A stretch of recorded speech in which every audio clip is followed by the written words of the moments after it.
Hello, everybody. If it's Wednesday, it's Warhammer, and that must mean it's time for another episode of Warhammer Weekly. Joining me, he's back this week, the biggest of guests we can ever have. It's Mr. Haywo. What's going on, brother? How you doing? Yo. Good to have you back. We're going to talk about winners and losers tonight. I wanted to have you on because, well, frankly, Tom wasn't available this week, and I demanded an upgrade, and so we go to Haywo. That's what it is. There it is. All right, a wide grade. Let's go. Tonight we're going to be talking about the winners and losers, what makes an army good in the new edition. I'm 10 games in, and I thought that was a milestone. I've got some experience now. Haywo, I know you've also been playing through some stuff. So we're going to share some of our experience on this new GHB. I put together some thoughts. We'll see how that happens. But of course, first, Vince remembers to get his little handy notebook and his pen where he writes down timestamps and says, let's go to the news. First off, we've got a rumor engine. It's a flaily, chaosy thingy. So that's what that's going on. We got that going for us. That's nice. Yep. Yeah. That's a flail. Mm-hmm. Yep. It's got that same skull on it that usually has the two pieces of leather going through its eyes. Yeah, that one. Great. Yeah, it looks like one of the old Marauder flails. So, okay. I assume maybe another thing like that. That's fine. Aren't those guys going away? I heard tell those guys are going away. The Wrath Mongolers. Oh, I don't know. I whipping hope around. not. I heard those are going away. I heard a rumor. That can't be true. Maybe it's the whip guy. I want to know how long we've got to wait to get the upgraded, what's his name? Top Demon rope. Prince Korgos Coolio. Yeah, thank you. Yes. How long do we have to wait for Korgos Call? Yeah. With the 8-inch electric slide straight into your living room. You'll love to see it. And a actually really great story. And a nice absolutely, yeah. A nice end to his Hammer Hand rivalry. Yep. Which I found I was unprepared for it to be so based, coming out of Khorne intellectually, I suppose, in a certain way. Anyway, go read the books if you give a shit. Yeah, it was good stuff. But yeah, hopefully, it could be a new flagellant, could be a new Khorne thing, could be any chaos thing, frankly. So great. But I doubt it's a new Khorne thing since we're just getting Khorne things, and this isn't one of those Khorne things. But there could always be more Khorne things because who knows how they release things. Okay. Speaking of Khorne things, what is this? But going on pre-order this weekend, why it's the new Blades of Khorne and the new Caradhran Overlords. Ugh, that cover is so not great. Okay, she just looks so silly. The Khorne one is like fine. It's a C+. The Khorne one's fine. It even stands out among its peers. Although that's sort of a backhanded compliment nowadays. I mean, I would call most of the covers so far like a D. So this is being a C+ means, you're passing. You get a degree at the end, so that's fine. Congratulations. C's get degrees. Is Blades of Khorne getting a new model? Yeah, Hades. They get that like new Deathbringer guy. They get middle level Deathbringer. As opposed to, he's not aspiring, but he's not yet exalted. He's just a Deathbringer. He's just like middle management Deathbringer. Yeah, competent Deathbringer. Carrying around a coffee cup. Right. So we get our standard, yes, legally mandated foot hero and nothing else. So they previewed. Now we'll talk about this in depth. Khorne will probably be next week, I imagine. I gotta figure out how these two are gonna work week to week, but I imagine Khorne will probably be next week. But anyways, they showed the new Blood Tithe track. So Haywo, did you look at this? Did you look at the new Blood Tithe track thing? No. Okay. I saw snippets as other people were talking about it. Well, basically, old version is gone. The version that we've been at forever. So you start at 0, and then as units die, you basically get to follow a track down. Okay? Like you skill tree it down. All right? Okay. And then if you get like all the way to the end, then you can activate like your super mode, where you can no longer benefit from defense bonuses for the rest of the game, but you go just like absolutely ham. You're like +1 to hit, and your monsters are +1 to damage, and a bunch of stuff like that. So, Yeah, it's a track of bonuses is what it is now. And it's tracked by, I'm assuming, number of units slain. Yeah, correct. That's right. Friendly or enemy. Yes. Oh, this is the thing that I saw. There was when half of all units that started out on army rosters are dead, then yeah, that's when you get the thing. That's when you get your super form. Yes, correct. That's when that pops off. Yes. Spezia Poet, thank you very much for the super chat. Big content. Absolutely. Love it. Very appreciate the super chats. And apparently, Spezia, now you get XP. You're the #1 XP earner because of that, because I guess that's a thing that happens in YouTube now. So when you chat, you earn XP, everybody. I don't know what that means, but that's what that is. That's what the little #1 means. So leave a lot of comments and apparently you get XP, I guess. I don't know. Or super chat, and you get even more XP. Look, all XP bars must be filled. That's right. It's an ancient need. Yeah. So yeah, it's like interesting, I suppose, as a general concept. But yes, that's their Super Saiyan. That's right. Yeah, okay. I never watched that show, so I'm familiar enough with the cultural touchstone, but I never watched that show. Sight unseen, knowing nothing else. I don't like it. I would rather you get points and make choices. Sure. And here you're making like a branching choice, and that's it, right? It smells like, but it doesn't have to be this way, but it does smell like hey, well, after the game is already over, something happens. Sure. At least for the capstone ones. Yeah, I mean, we'll see what it looks like. I think probably this is the right time for them to make that change. I'll say that. Just because I think in the new season, when we get to our sort of fundamentals of the edition, I am going to argue that the average number of units is going to actually quite dramatically increase, okay, in the game. And because of this dramatic increase in the number of units, that means that a lot more things can like die, right? And so getting your little number to go up will actually be relatively simple. Now, getting to half, I don't know about that, but like getting the 1, 2, 3, 4, 5 or whatever, I don't think that'll actually be very hard at all. So, okay. And then we got a couple of little KO previews, but we'll deep dive in it. My short answer is, okay, I'm not dead against it. I'm not going to be as, I'll take the opposite position of you, where you were like weekly negative is what I would call it, right? Like it could come out and you could see the whole thing and you'd be like, yeah, right, actually it's fine. I'm going to take the weekly positive, where I'm like, it's probably fine, but it could come out and I'll be like, nah, actually I hate it. Right? Okay. So you're like a 4, I'm like a 6. We're very close, actually. I think it's really my problem. I think your mind is a flutter with all the sort of things they could do, right? Sure. And it's infinity. It's everything. And then they're like, what about middling foot guys? Like, no. Okay. Right. I mean, if you must. Let's see here. And then lastly, of course, this Friday at 2 p.m. Eastern, here where in the time zone I am, or 1 p.m. Central, or 11 a.m. Pacific, or all these other things you see here. Nobody ever mentions Mountain Time. They're the forgotten ones.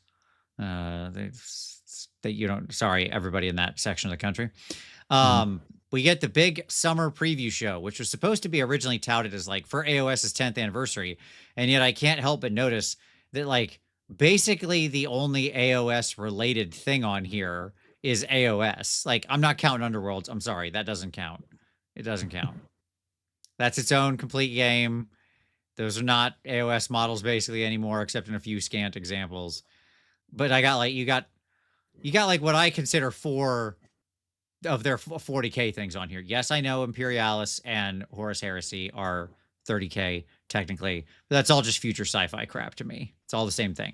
I can take those little Marines, I can use them in the games. That's all I'm saying. So there you go. Chris H says, sounds like Haywo has some static on his. I knew it. I'll be right back. I will fix this.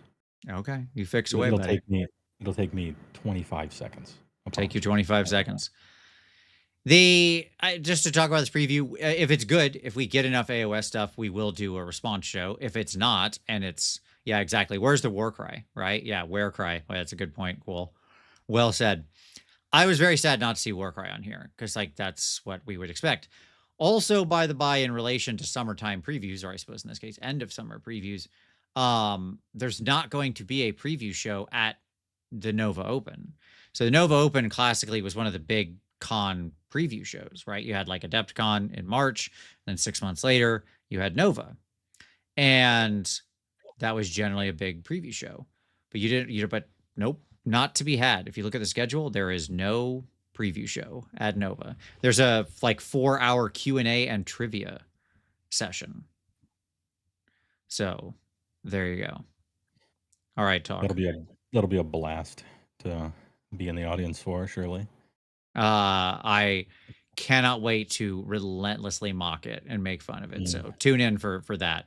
You do that. The little noise is gone. You fixed whatever it was. Well done. Okay. So at any rate, yeah, we'll see. If it's all just like, if there's like an AoS thing that sucks and that's it, I'm not doing a show for that. I'm just not. Sorry. So, at any rate, we'll see what happens. Okay, and that's basically the news. Let's move to what could be happening for this big preview. Oh, sure. You want to theorize? Preview? Yeah. Okay.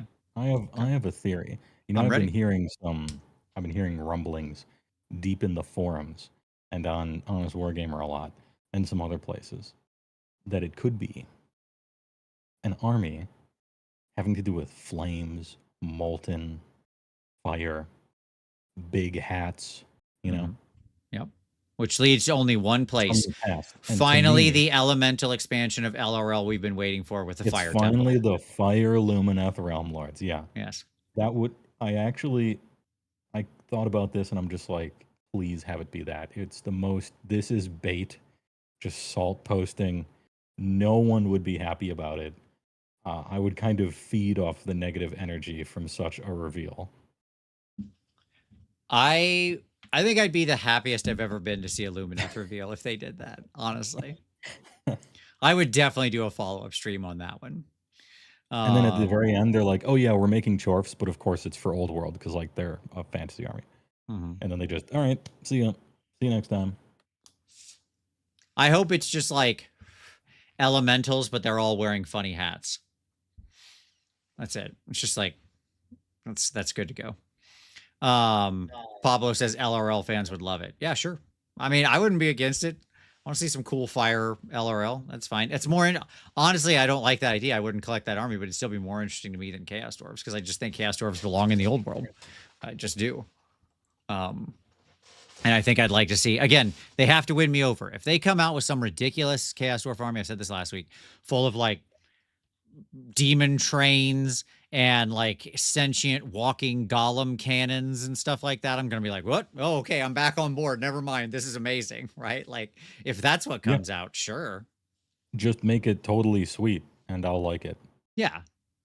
But like, if you just recreate what Chaos Dwarves were before, if there's just like dumb bull centaurs and little weird, stupid looking dwarves, like vaguely Babylonian with big hats or whatever, like, okay. And an artillery train with a broken mold. And that's become part of the meta lore. Like that train is broke now because of that. Yeah. Like if that's what comes out, then pass. Hard pass for me. So at any rate. Their terrain piece is a train tracks is across the pond. Yeah, every turn you place a new section like Wallace and Gromit, you know, and you can first you have to lay it down and then you can shift the thing up one pace. Yeah, they've seen how popular Ticket to Ride was as a board game, and they're like, we got to get it on that action. Just trying to drive across the board. Absolutely. Oh, extra. Hold on. I got my bonus. I can put on a corner piece and turn. All right. Cool. Very good. All right. Let's move to some pick of the week. Hey, whoa. You've got a thing. What's your thing for pick of the week? Yeah, I thought I'd break with tradition here and actually come up with a pick of the week for the first time in 6 appearances. Well, maybe 4. And it was a Discord message sent to me a few weeks ago. And I was going to shout it out on my stream, but in the past week and a half, I haven't been streaming. I've been working on other projects. And so I will shout them out on a bigger platform. It is Summergeddon 2025. Link in the description below. It happened 3 weeks ago, and they did full coverage for it with, commentators and everything, and they tried to put on a show for it. They made a YouTube channel for it. It's brand new. Almost no one's seen it yet. I watched a little bit of it. It's good. Give them some views and some comments. Nice. Live Age of Sigmar happening in the world. You'll love to see it. You'll find it linked down in the description. It's down there, so check it out. What you can also find down there is, I'm going to go through 3 picks of the week real quick here. Number 1, the newest episode of Fireball the Gazebo, the RPG podcast that Ninjon and I do, is out. Came out yesterday. Check it out. This one is all about evil, good and evil in RPGs, the nature of it. We're getting those deep philosophical moral questions. Playing evil parties, what, evil characters, should certain species or things like that in the game be considered evil? Like, what's the difference between evil by default and like evil, like as a cultural touchstone or something like that? That kind of thing, right? Yeah, All that kind of there's stuff. like 3, right? There's created out of the elemental, like forces that are evil itself, right? There's like a cosmic Demons, thing. right? Like aligned to the plane. Yes. And then there's like cultural evil where they might not be, like Drow, right? So you take Drist out and he's good, and you put anyone else in there and they're bad. Sure, or like It's Elistri really- Drow, who've been good for a long time and so Yeah, on. yeah. But the Menzo Baronson's like a corrupt culture, and so everybody's just a kind of a jerk. Yeah. Yeah. And then there's evil by choice, which is, Right. the other third. The boring third, am I right? Well, I think there's a lot of people who try to create. I agree with you that those are the actual 3 categories. There's a lot of people who try to shove in this secret 4th category here, where it's like, no, orcs are just evil by default, even though they're not made of evil stuff or something. They're just like bad. They're just like wrong. Like something about them is broken in some fundamental way. There's, again, they weren't made from like evil stuff. They're just born. They have kids. They just like it's not like most D&D worlds use a fungus orc thing or something like that, right? They're not Tyranids or a hurricane or something. Yeah. It's just like they try to get that 4th category in there, and I think that's where things go weird, right? So yeah, at any rate, Yeah, I mean, D&D already We has talked like through it. animal intelligences and stuff. Like, is a shark evil? Right. Depends, but no, it's an animal. If it's like a cool, super intelligent vampire dire shark, then it probably is, because that rules. Yeah. An awakened Violet or something. Absolutely. My second edition party fought a boule 2 weeks ago, and it was a heck of a fun fight. It was jumping all over, and by the sheer grace of their Lord and Gods and Saviors, whoever they happen to be, the bite never landed. Like, it just kept missing the person by like a few points. And then they didn't kill it, but they drove it off. They wounded it enough that it ran away. Holy Zest with a shout out. Vince, have you played Dune Imperium Uprising? If so, thoughts? I have not yet. I played the original Dune board game. It's one of my favorite board games of all time, like the one that originally came out in the 70s and was recently re-released by Gale Force 9. I play it pretty frequently. I love that one. I got to check out Dune Imperium. I heard it's pretty good. So I might check it out here at Gen Con in like 2 weeks. So there you go. All right, second pick of the week. Once you've got your fill of RPG talk with John and I, head over to the newest episode of Snarlcast, also out this week, talking all about game publishing and why you should make it a side gig and why it shouldn't be your primary job. And like kind of talking through that with Adam, and like why it is a good side gig to try to make your own games. So very fun conversation there. Uncle Adam and I going through that. And lastly, another Uncle Adam shout out. He had a wonderful video all about FOMO and how you defeat it, how you defeat this evil demon called FOMO in the hobby. And I cannot help but recommend it enough, because speaking of Dune, he literally starts the whole video off by doing the I must not fear, or I will not give in to FOMO. FOMO is the mind killer. And he does the whole speech but replaces fear with FOMO. So it's great. It like slowly pans in on him and stuff while he's going through it. He just deadpans it. It's wonderful. Spezia with this massive super chat. Oh my God, Spezia. Security of the top badge on both channels. Donos will happen. Very nice. Got to get that number 1. Bastard dwarves, goddamn GW, give me Magmadroth Cav units, Cog forts instead. Yes, I agree. We all want Cog forts. How do we not have that yet? It's crazy, right? What could happen? Ogre refresh, maybe. What I hope, Sacrosanct comes back. Don't squat, poster boys, less than 2 editions later. Yeah, I mean, I completely agreed. Like they should have never ditched Sacrosanct. They should have let them all stay around. Worst case, they should have just made them counts as, like, just showed both pictures. Yeah. Your liberators can be this or this. And like, I just, it's such an insane thing, but whatever. Okay. So agree on all counts, Spezia. Like, only truth spoken there. Well done. Well done. Totally agreed. And thank you for the awesome super chat. All right. So check out all those things. Everything's linked down in the description. It's all down there. Thank you for the growth, and everybody's listened to both of those podcasts so far. We're hoping to keep growing. So do go check them out if you're into RPGs or thinking about making your own games. All right. Or just are interested in the process of game making. Let's talk about some hobby time. Hey, whoa. You been working on anything? What you been painting? You been working up anything? I know you've been busy recently. Stuff. Okay. Yeah, I have been busy. I haven't even been streaming because I'm working on other projects, YouTube projects, actually, when I would have otherwise normally had time for streaming. So look forward to a YouTube video or two sometime during this presidency. It's exciting. All right. The painting, not yet, man. I mean, I'm waiting for this ogre refresh that may or may not be happening. I'm not buying in when it might get replaced. I'm chilling. It could happen. I wouldn't say the percentage is 0, as somebody guessed earlier, that we get that we don't like. I would say ogres, they've kept them around. I think they could be refreshed. Absolutely. Now when? Yeah. I don't know, but could. When? But hey, I got like 4,000 points painted. Meta-wise, it sucks now. Oh well, I've been bad before. No big deal. That's the thing, right? Like, if you really love an army, it just goes through, like, you make 2 choices, right? I have like 3 armies I really love. And what that means is that generally there's one that's like okay to play. That's usually how my life works out. I'm like, okay, Skaven suck right now, I can play Slaanesh, or Slaanesh sucks right now, I can play Ironjaws, or Ironjaws suck right now, I can play Skaven. And so that's like my sacred triangle, right? Of where I can usually find something in those 3 that isn't like total shelf garbage. I don't need it to be the best thing in the world. I just need it to be playable, right? So, yeah. Okay. Brian wants you to start a second army. I mean, look, Haywo, he knows what he likes. I say full credit for that.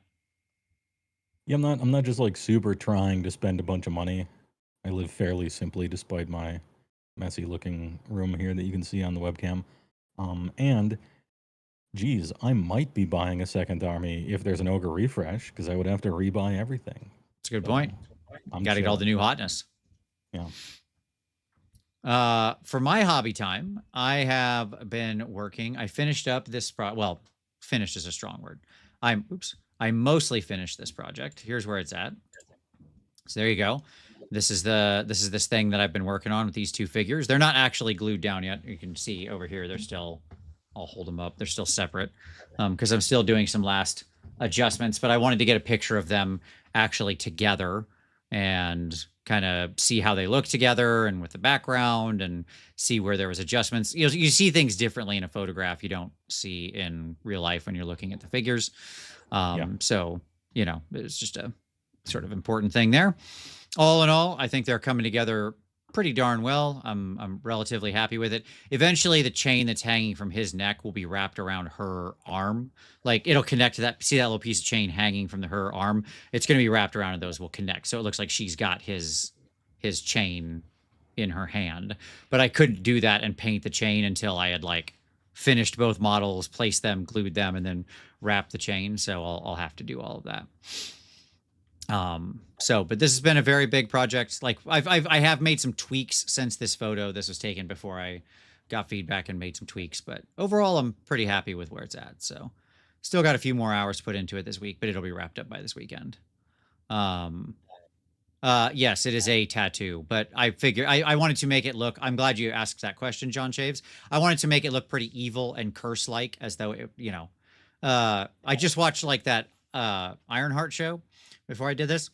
And in that, he's got like he's getting like these weird, one of the bad guys is getting like he's got a bad deal with a magical force. And so he's getting like all this weird, creepy patterning that's happening across his skin. And he keeps tattooing over it to hide it. And I was like, oh, kind of cool. So kind of went for that vibe. So great. All right. Anyway, so this is fun. Yeah, it's a big project. This is like a big one for competition this year. So yeah, overall, good to go. Okay. Yeah, I liked Ironheart. I thought it was good. I thought it was real fun. So I don't know. I didn't think it was that bad, Brian. I thought it was a lot of fun. I like Riri. I think she's cool. So, anyways, and I like people making like metal. I want a cool power suit. Power armor is cool. That's what it comes down to. Like I'm a Rifts enthusiast. You show me power armor, I'm here for it. Like I'm always playing power armor people in Rifts. So I don't know what to tell you. I'm a sucker for power armor. All right. With that, let's get to the main topic today. Okay. So let's talk about the new GHB meta. Ready for the Nova Dome. Getting close. Yes, Richard Reeds, I am. That's what that. She's getting ready. She's getting souped up for that. I'll take him to competition first, and that'll be nice because I can get some feedback and then make some other small adjustments. So, okay. Oh, I got a thing. Yes. Before we get into anything here, I of course, as per always, I'm going to turn the show over to Haywo. So Haywo, take it away. The new GHB meta winners and losers. All right, as per is tradition for being on Warhammer Weekly, I wrote a thing. State of the game. Where are we now? How did we get here? In 2015, with Age of Sigmar, the world saw one of the great bungled releases of all time, and also one of the great redemption stories. Up there with such legendary launch failures turned beloved wins as No Man's Sky and Final Fantasy XIV. A game without even points, players left on their own to determine a way to have, say, a remotely fair fight. They actually expected, or should I say hoped, earnestly, that this time, with this game, their customers would prefer holding a random number of models and greasy sausage fingers slightly above the table to be shaken back and forth towards enemy forces, making sword and gunshot noises with their mouths to fight. Please, God. We have but one wish for this world. It is for a customer base of adult-onset children who hold within their heads nothing, and their hearts a burning need to buy, and have not a want nor a will for rules of any sort ever. They thought 4-page rules was a selling point. Brother, that's a red flag, not a sales pitch. Still, their desperate prayer rang out through a dingy house of gray plastic and scabrous tops ill-fitted on dry paint pots, Cheeto and pretzel dust-caked dice spinning slowly through space as the light from a cracked basement window halos off their six-sided surfaces and also sprach swells. But it was not to be. The dream was dead because people wanted to play a game. So they got right to work, taking the entire point system players invented wholesale, putting it in first ever GHB, and at that moment, Age of Sigmar launched for real. And it was great. It was also really bad, but in a funny way. We were playing a Windows 98 RPG back before devs really knew what you should and shouldn't do with abilities and effects. It was the Wild West, contained in an inflatable bouncy castle at the state fair. Marvel vs. Capcom fan fiction-ass moveset for armies, horribly unbalanced, and a treat to experience.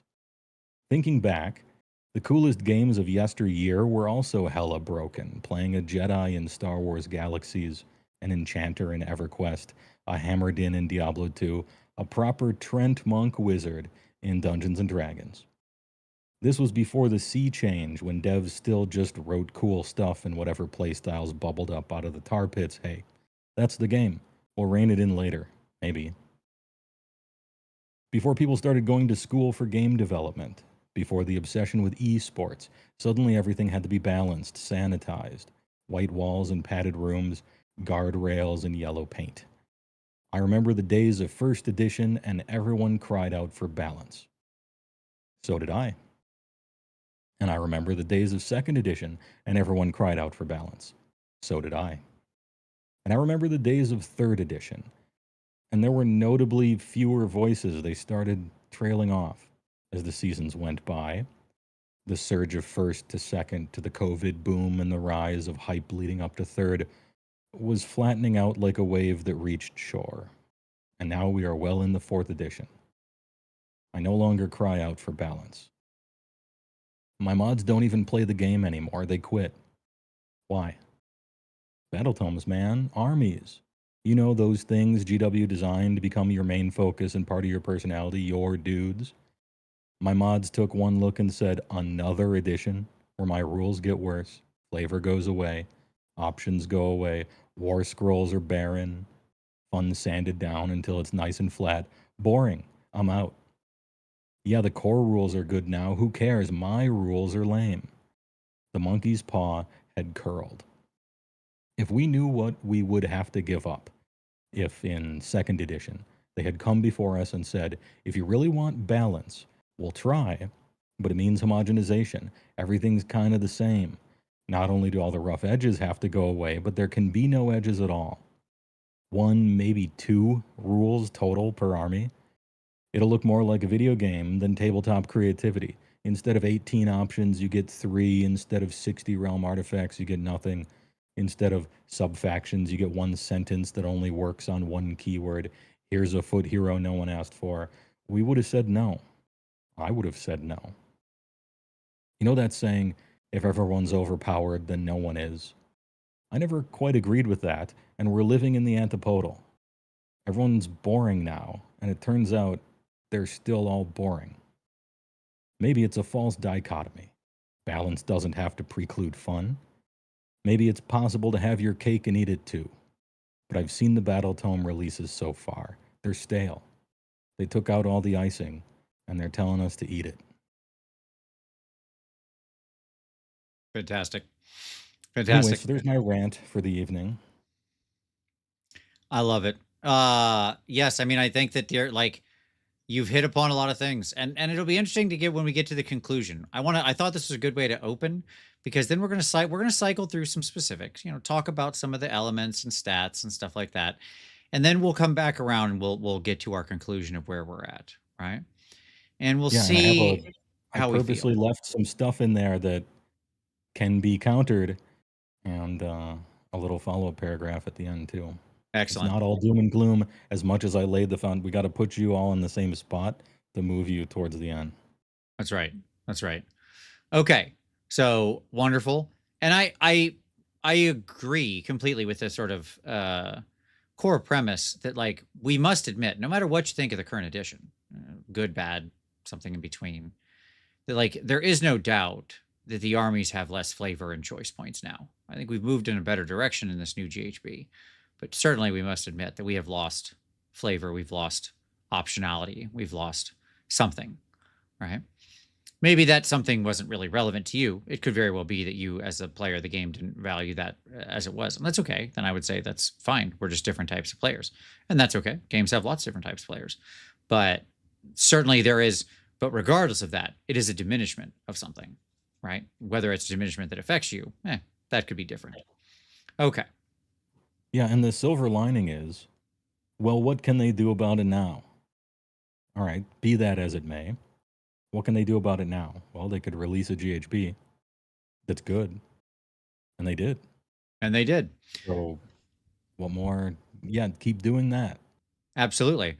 Okay. I mean, like, yeah, this is certainly not an all hope is lost. This is going to be a quite positive thing in the end, but we had to start from here to build ourselves back up. SJ Arcade with the super chat, big rant from the big man himself. Okay. Absolutely. Thank you, SJ.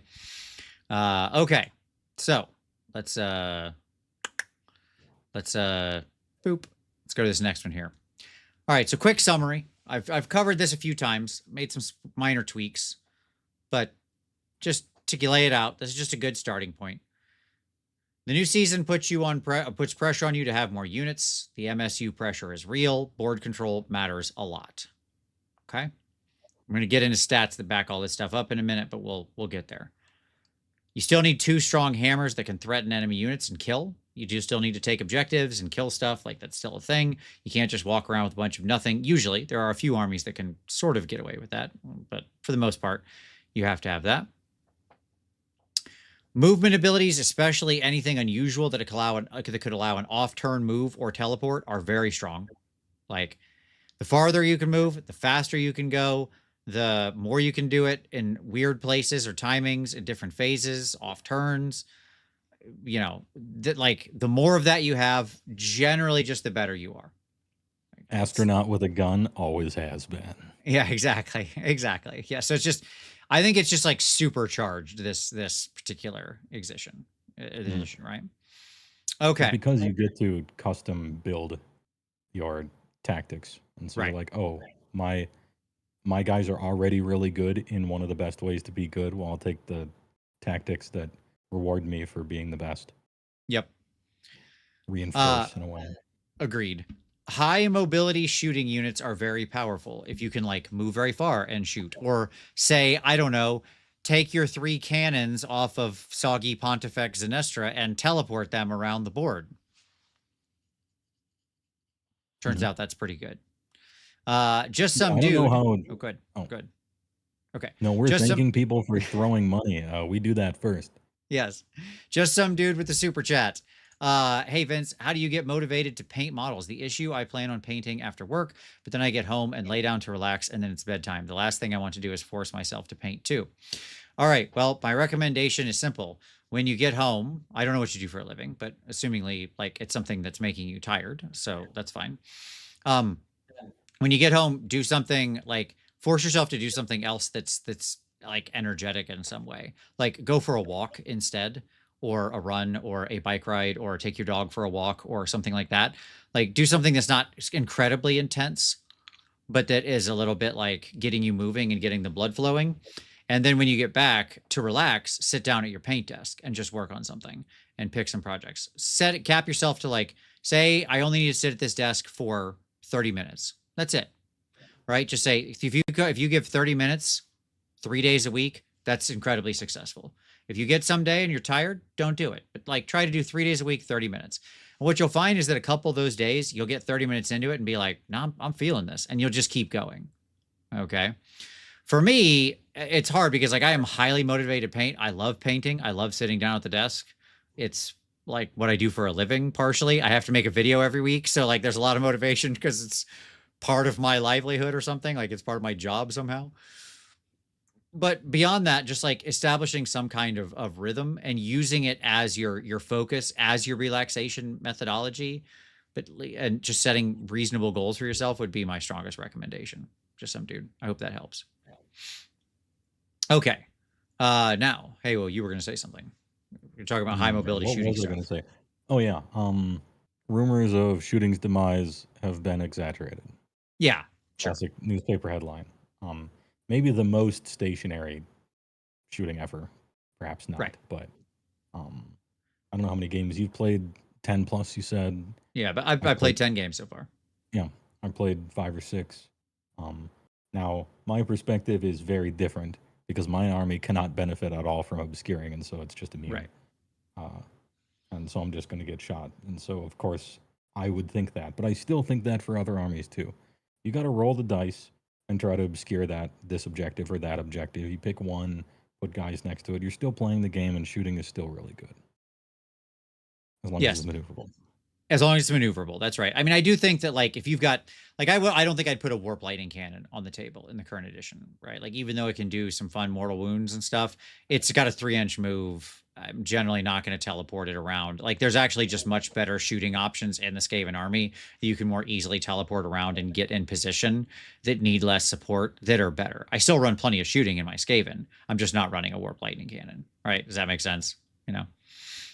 Like, I think ogre cannons honestly aren't bad. Like, that 9-inch move is pretty reasonable for getting where you want to go. So. Yeah, I've been playing them. They're the one fun thing, dude. They're fun.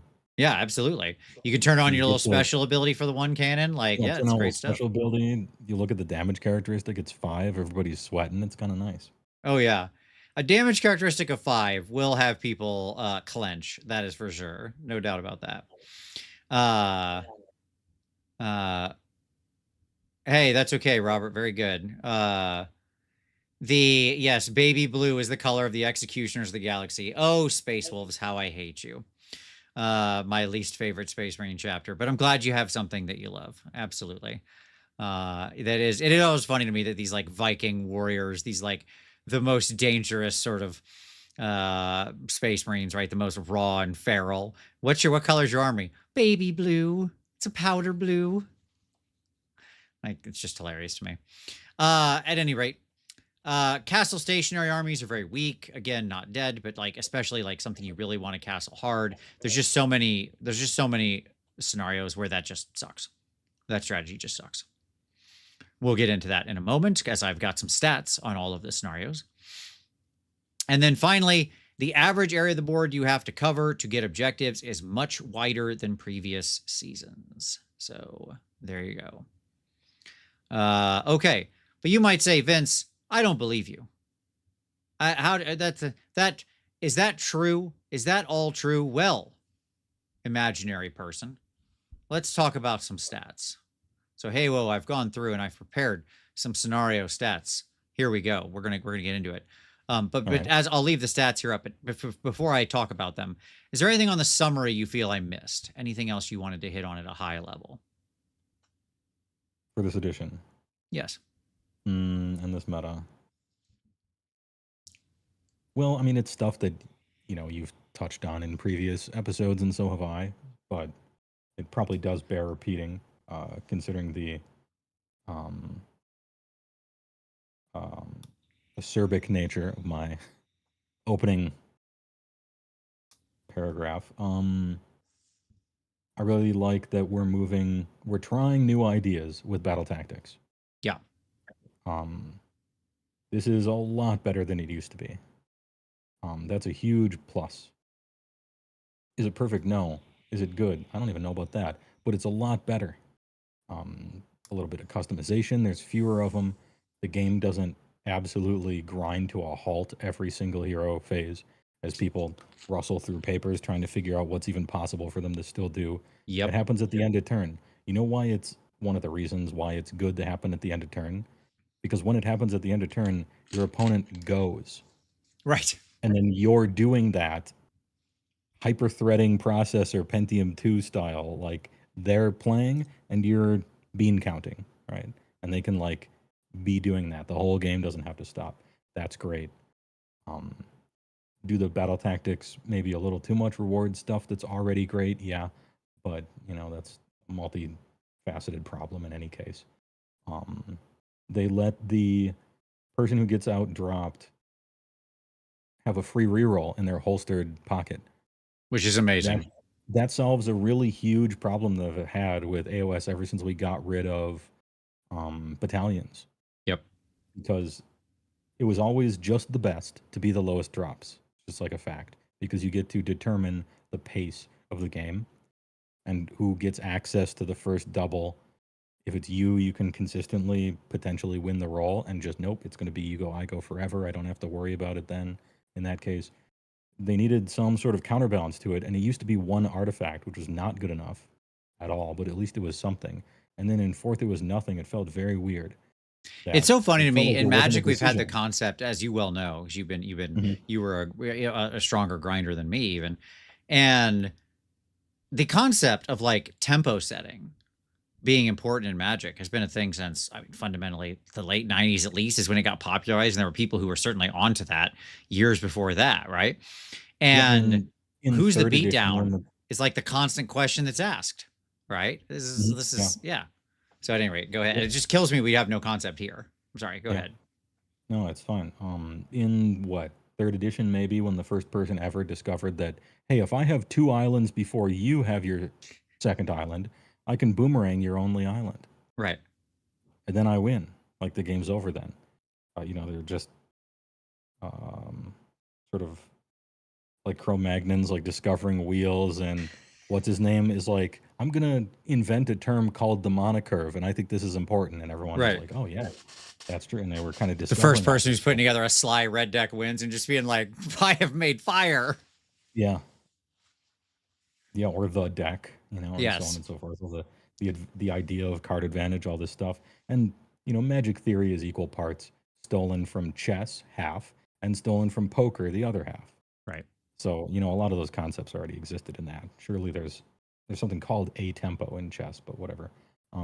Anyway, point is, they gave you something that isn't actually that good, but it feels really good. And when they made that change, I'm like, there's hope for you. That was a clever change. Letting you, the person who has the most drops, be able to re-roll a future priority isn't actually that good.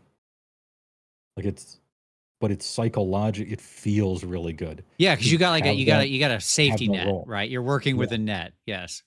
It's like Advantage in D&D 5th, which I think was kind of a brilliant idea. As much Right. as I make fun of almost everything about 5th edition, the Yes. Advantage system was brilliant because rolling 2d20s feels so powerful, and then you do the math, and it's not like that good. But that's the kind of thing you want, because as it pertains to my opening, players will cry out for balance at all times. But that's not really what they want, and if you give it to them, it can ruin everything. Right. They want to feel like it's balanced. That's way Which more are important. two subtly and importantly different concepts. Yeah. And the more fun it is, the easier to trick them it is. Right. Right. Absolutely.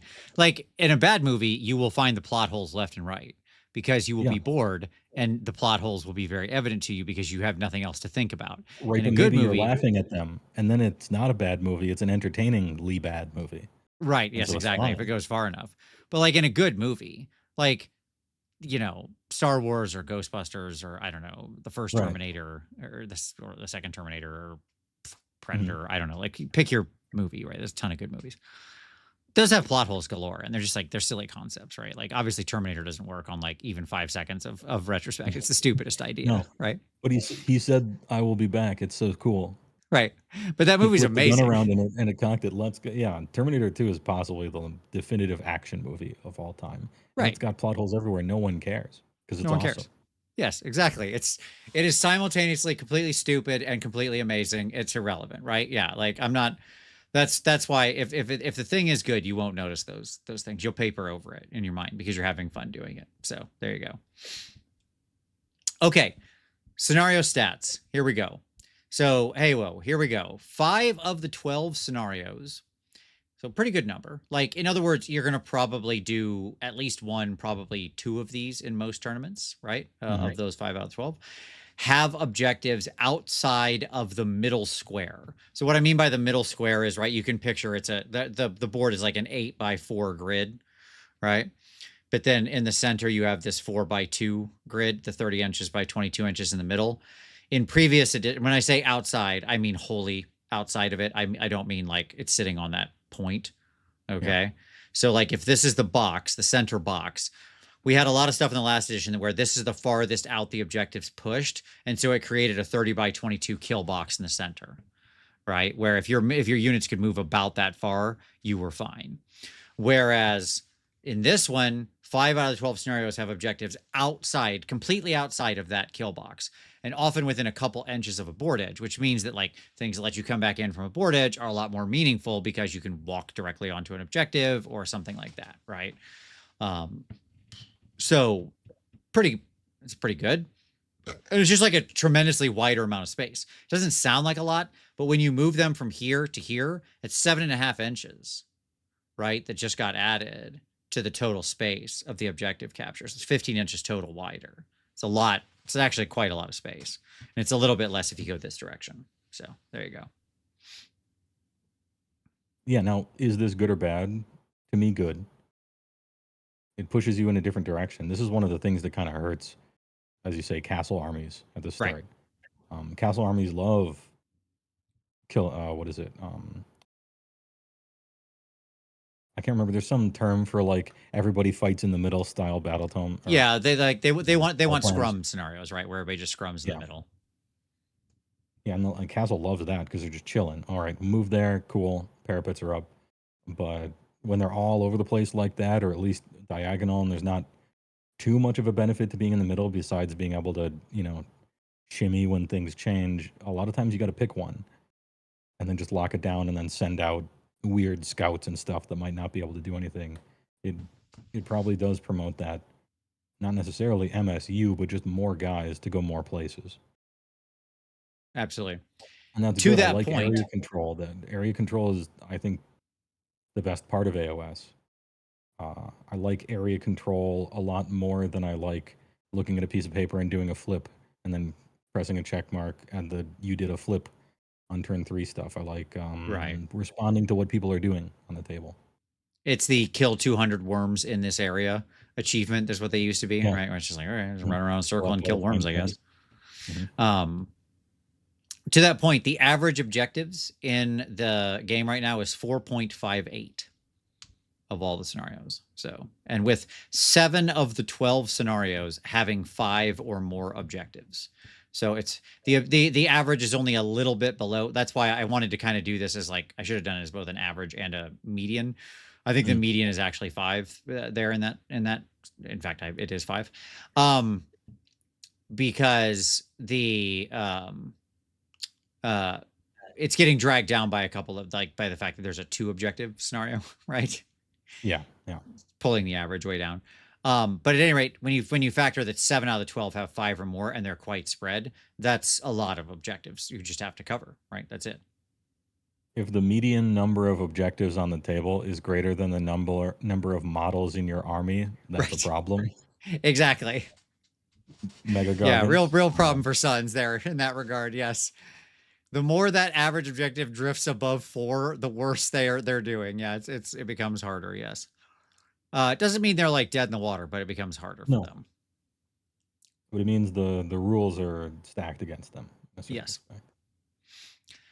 10 out of the 12 scenarios have a place of power that you can access from setup, meaning that you can use them at the top of one. So at this, like enough that it's just, it's just going to happen. It's just going to happen. It is entirely likely you could play an entire tournament and have a place of power accessible from the start of the game. So at the start of every turn, you can use the ability, right?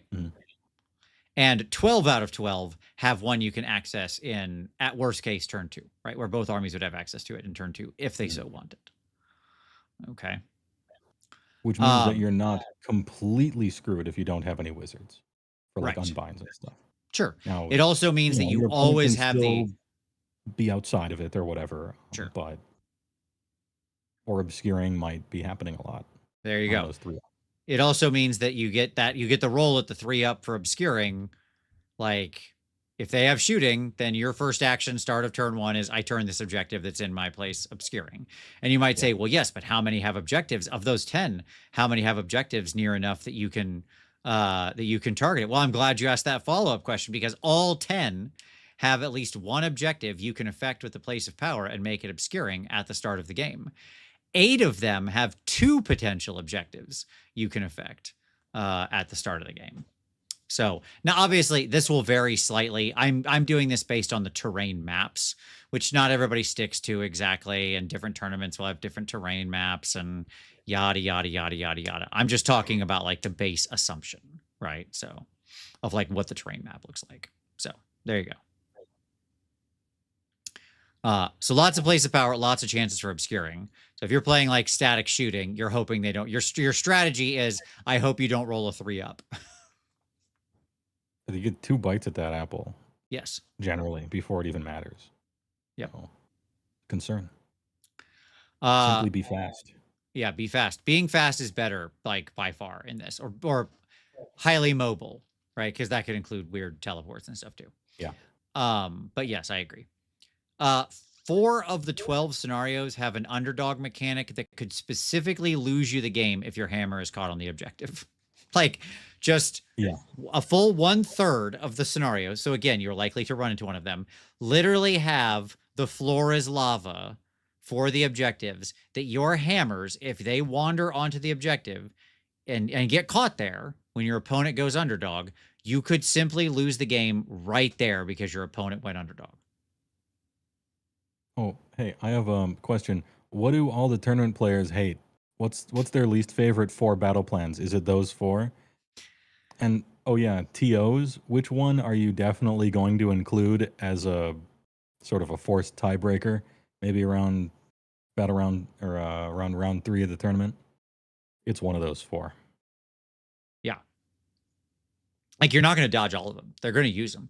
Now, They're gonna given use one them. of them is Paths of the Fae, which I do not think should be played at any tournament ever. I think it's like a joke scenario. Like, you put that on there as a joke. Okay. We played through that one and we read it and I'm like, really? You do that? Right. Oh, okay. The more you So read I it, the worse so it I gets. could just. Do you want to start this game over so we could play knowing? Right. Yeah, because then you realized, oh, I could take all of your units, and like it says you like even the way that it describes doesn't really work, because like you have to set up your unit as near to the objective as possible, but technically the objective is the 40 mil, so like you can stack them around the thing. You don't have Mhm. to actually cover the circle, right? Yeah. So you can hedge them out very quickly, and then they have to set up in some awful corner and be stuck, or wherever you want them to be, whichever the pair is you picked. Mhm. And you dictate that, and then if they're going first, they can't move. They're literally just stuck there. And if they're smart, they'll underscore you and stay like they'll tie your score for that turn, stay the underdog, and then just keep you trapped there again while they've picked apart the rest of your army. Or if the option was there, they could just charge everything in and blow your hammer up on that objective, right? After they moved everything into perfect position to have like the mega's turn ever on you, right? So it's horrible. Paths of Fae is ridiculous. It also takes like a million years. Jankhammer, you say the two objectives, one in the Paths of Fae will never be played. Martin Orlando, who I don't know if he's still in the chat, he went to a tournament this weekend. He's like, Game 5, we're playing Paths of Fae. And I was like, why? Why? And then he was like, well, the TO thought it'd be a really challenging one to put at the end to exactly what you just said, Halo. And I was like, please don't. Just don't. The game has enough separation already. We don't need that.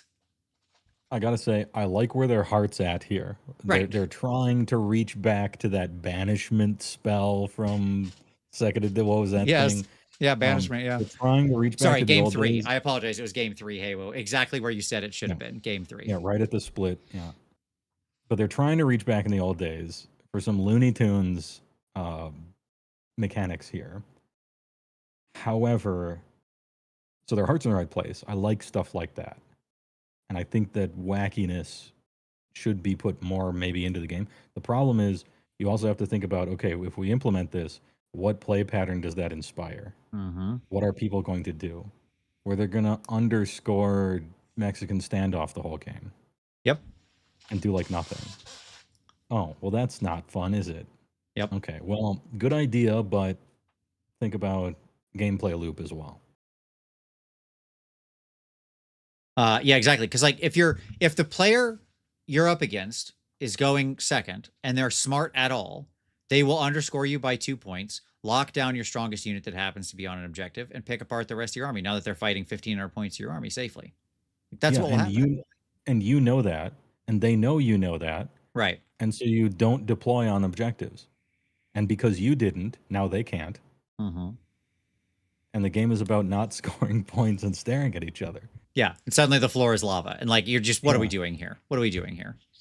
Okay, so at any rate, the point is 4 out of the 12 scenarios just have an underdog mechanic that like if you fall for it, if one of your like if you're playing Oops All Hammers, meaning like somebody's got to go stand on the circles and all you've got is hammers, enjoy just losing that hammer. That's what's going to happen. You just like, well, that's gone because you have nobody to throw away. So it's more incentive to have like throwaway units, chaff units, weird little heroes, crap like that. And I've seen the rise of the like 10 Deathmaster, 12 Exalted Champion list. Just like, I guess we finally broke the seal on auxiliary units really actually being competitive, because a couple of those lists actually did okay this last weekend. Yeah. As opposed to like some of the Fire Slayer lists in the past. Yeah. Yeah. Jankhammer says, I played S2D versus Fire Slayers on passing seasons and we just stared at each other for 3 rounds. Yeah, sounds about right. Tori says, yeah, ha, you've activated my trap card. Standing on objectives is actually bad. Yes, yes. It's cinematic in a certain way.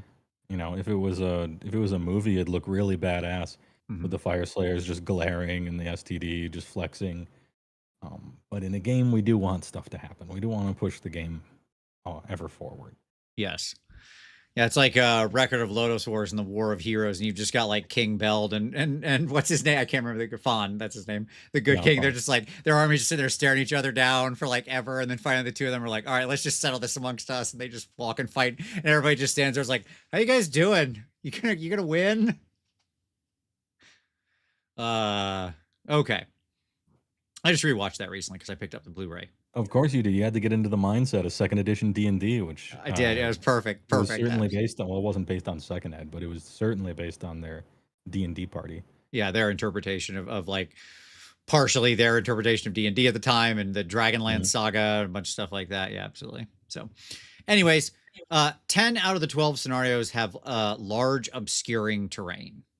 So that's just like another. So not only do the places of power exist in 10 out of 12 to make it, but there's also standalone large obscuring terrain in 10 out of the 12 of those. I think 6 of them have more than 2. So there's either 6 or 7. I didn't write it down, but I was pretty sure. So you're talking about quite a lot of obscuring terrain around the board. Now this one's maybe a problem. Because I've played a few battle plans. I'm thinking of one specifically, but I can't remember the name of it. I don't know where you put a Bone-Tied Nexus on the table. Oh, sure. There are many times where it's going to fit in like one and exactly one spot on the table. Yeah.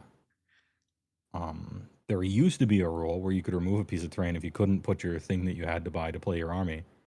But man, that really doesn't feel good. Oh yeah, I bought the thing that you required me to buy to play the army, and I can't even put it on the table. I wonder what we'll do about that moving forward. I mean, probably do what they were going to do anyways, which is just leave the dumb thing at home because it sucks and doesn't do anything and gives your opponent a free charge anytime they're anywhere within the general zip code of the thing. So why put it on the table? Yeah, that's true. But I can't leave home without the pizza pit. It's one of the best terrain features in the whole game. They accidentally gave it to ogres for some reason. They gave us a better laser shooting pyramid than Seraphon got somehow. I know. Life is funny sometimes. Across the pond, yes, I have watched Free Run Journey's End. I thought it was one of the sort of most beautiful and cinematic animes I've watched in quite a while. I thought it was great. Although the voice actress for Free Run drives me completely insane. So there you go. Her voice grates on my last nerve. English, the English voice actress. Okay. So yeah.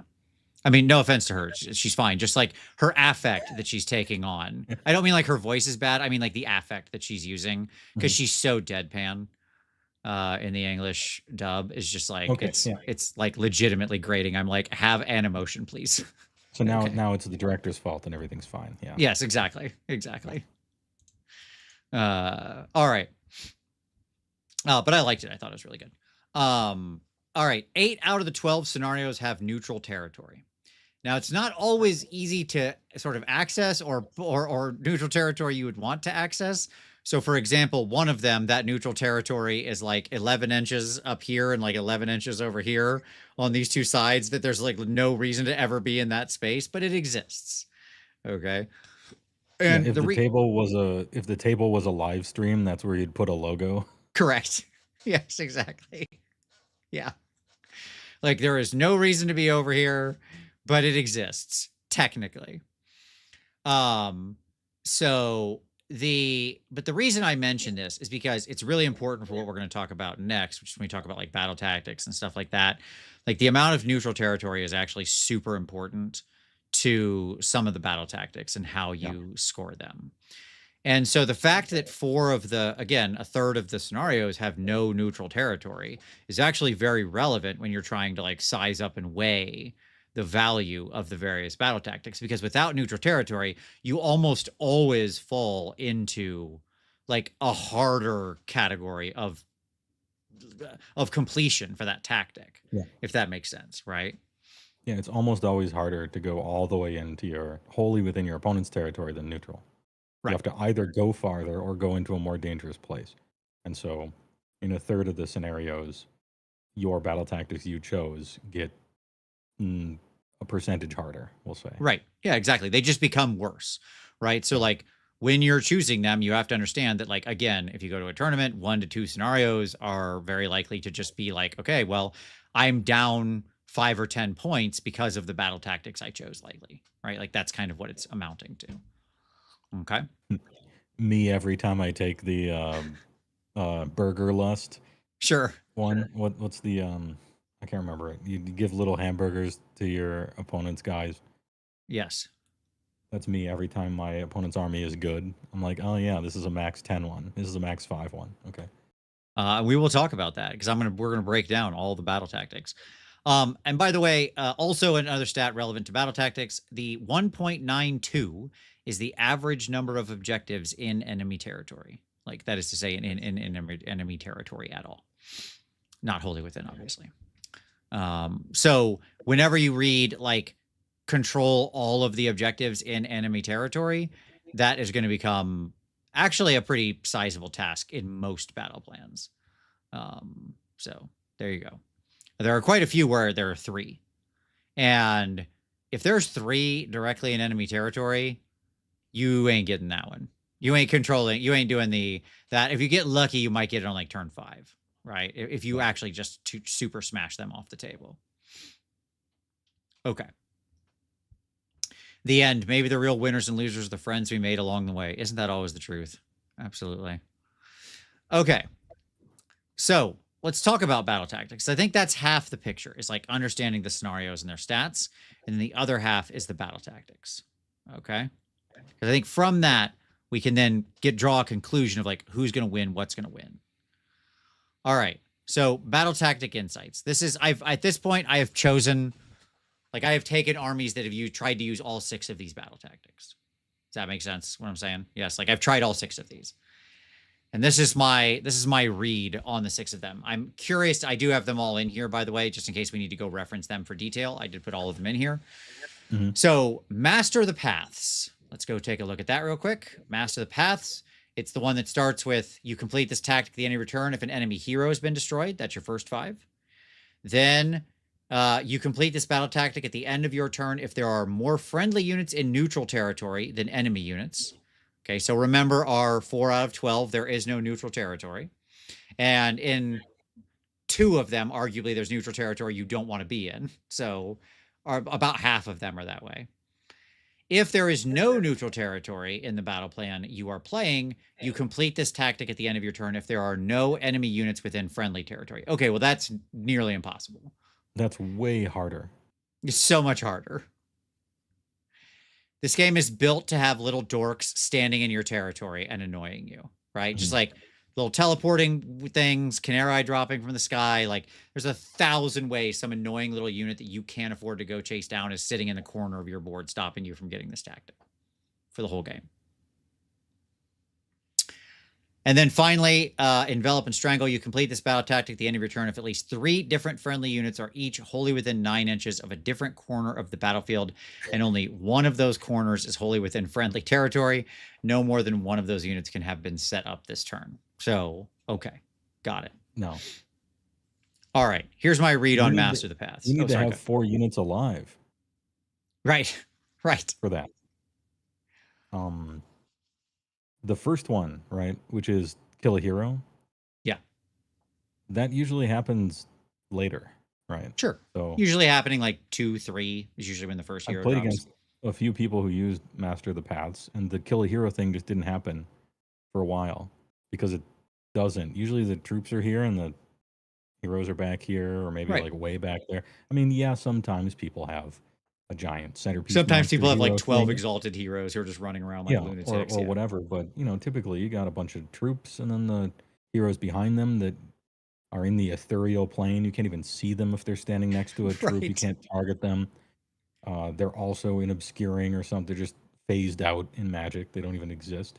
Yeah, they all cast Wraith form. You know, they're just gone. Sometimes it takes a while to kill a hero. Yep. And if your opponent notices, oh, you need to kill a hero, huh? Well, maybe I'll send my big monster hero that could die onto a safer strategy for the first 2-3 battle rounds. A lot of times you're gate kept by the first one. The second one is very hard, depending.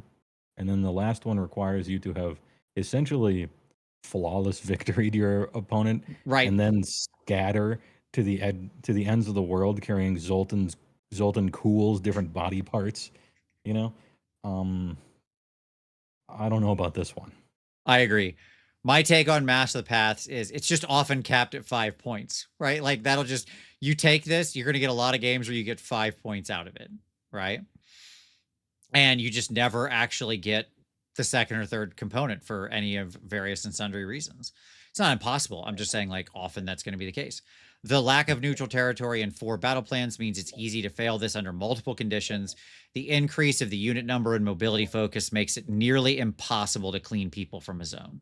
So, like, just I've been, the more we've played, the more mobile and diffuse our armies have gotten around a couple of hammers, right? Like as we started building lists more and more towards the tactics and toward the addition, what we found is that we'd have like 2 tight, efficient hammers and then just like crap ready to spread out everywhere. And that stuff is fast, it's teleporty, it's mobile, it's tricky, it's skitter leaping, it's jumping in portals, it's dropping down from the sky. Like, the idea that I can just clean people out from my entire zone is just like comical. It's just not happening, right? Even if I wanted to spend all day chasing them around and losing the game. So I think Master of the Paths, trap, absolute, like, final verdict, like a D. Like, just D for do not choose. Unless you really believe you're just going to table your opponent every game, in which case, congratulations, I guess. You're playing cities, so well done. I think there are better choices if you're going to auto table everyone. Right. Yeah, absolutely. Speaking of restless energy. So again, let's refresh ourselves on this one. This is the one where you complete this battle tactic at the end of your turn if you control an objective that was controlled by your opponent at the start of your turn. Okay, that's fine. Quite reasonable. And will happen in basically every game ever. You will take one objective. You took a turn in Age of Sigmar. Right. You took an objective that your opponent used to control. Yeah, that's what happens in every turn. Yeah. Yep. And then invasive species, you complete this battle tactic at the end of your turn if you control every objective within enemy territory. Let's go back to the previous thing I talked about of 1.92 average, often being 3. Anytime you're on like the 3 and 3 setup, like, okay, well, that might happen in like turn 5 if I get lucky and just table you, right? That's what we're talking about. That's a very late turn thing, yeah. And so if there are no objectives within enemy territory which doesn't really happen for the most part, then this other secondary thing happens, which is also very hard, and that's fine, but you're not really going to worry about that too much. It's just there because like somebody could kick an objective out of, there are things with like 1 and somebody could kick it out of there and stuff like that could happen, but like by default, that's not going to happen.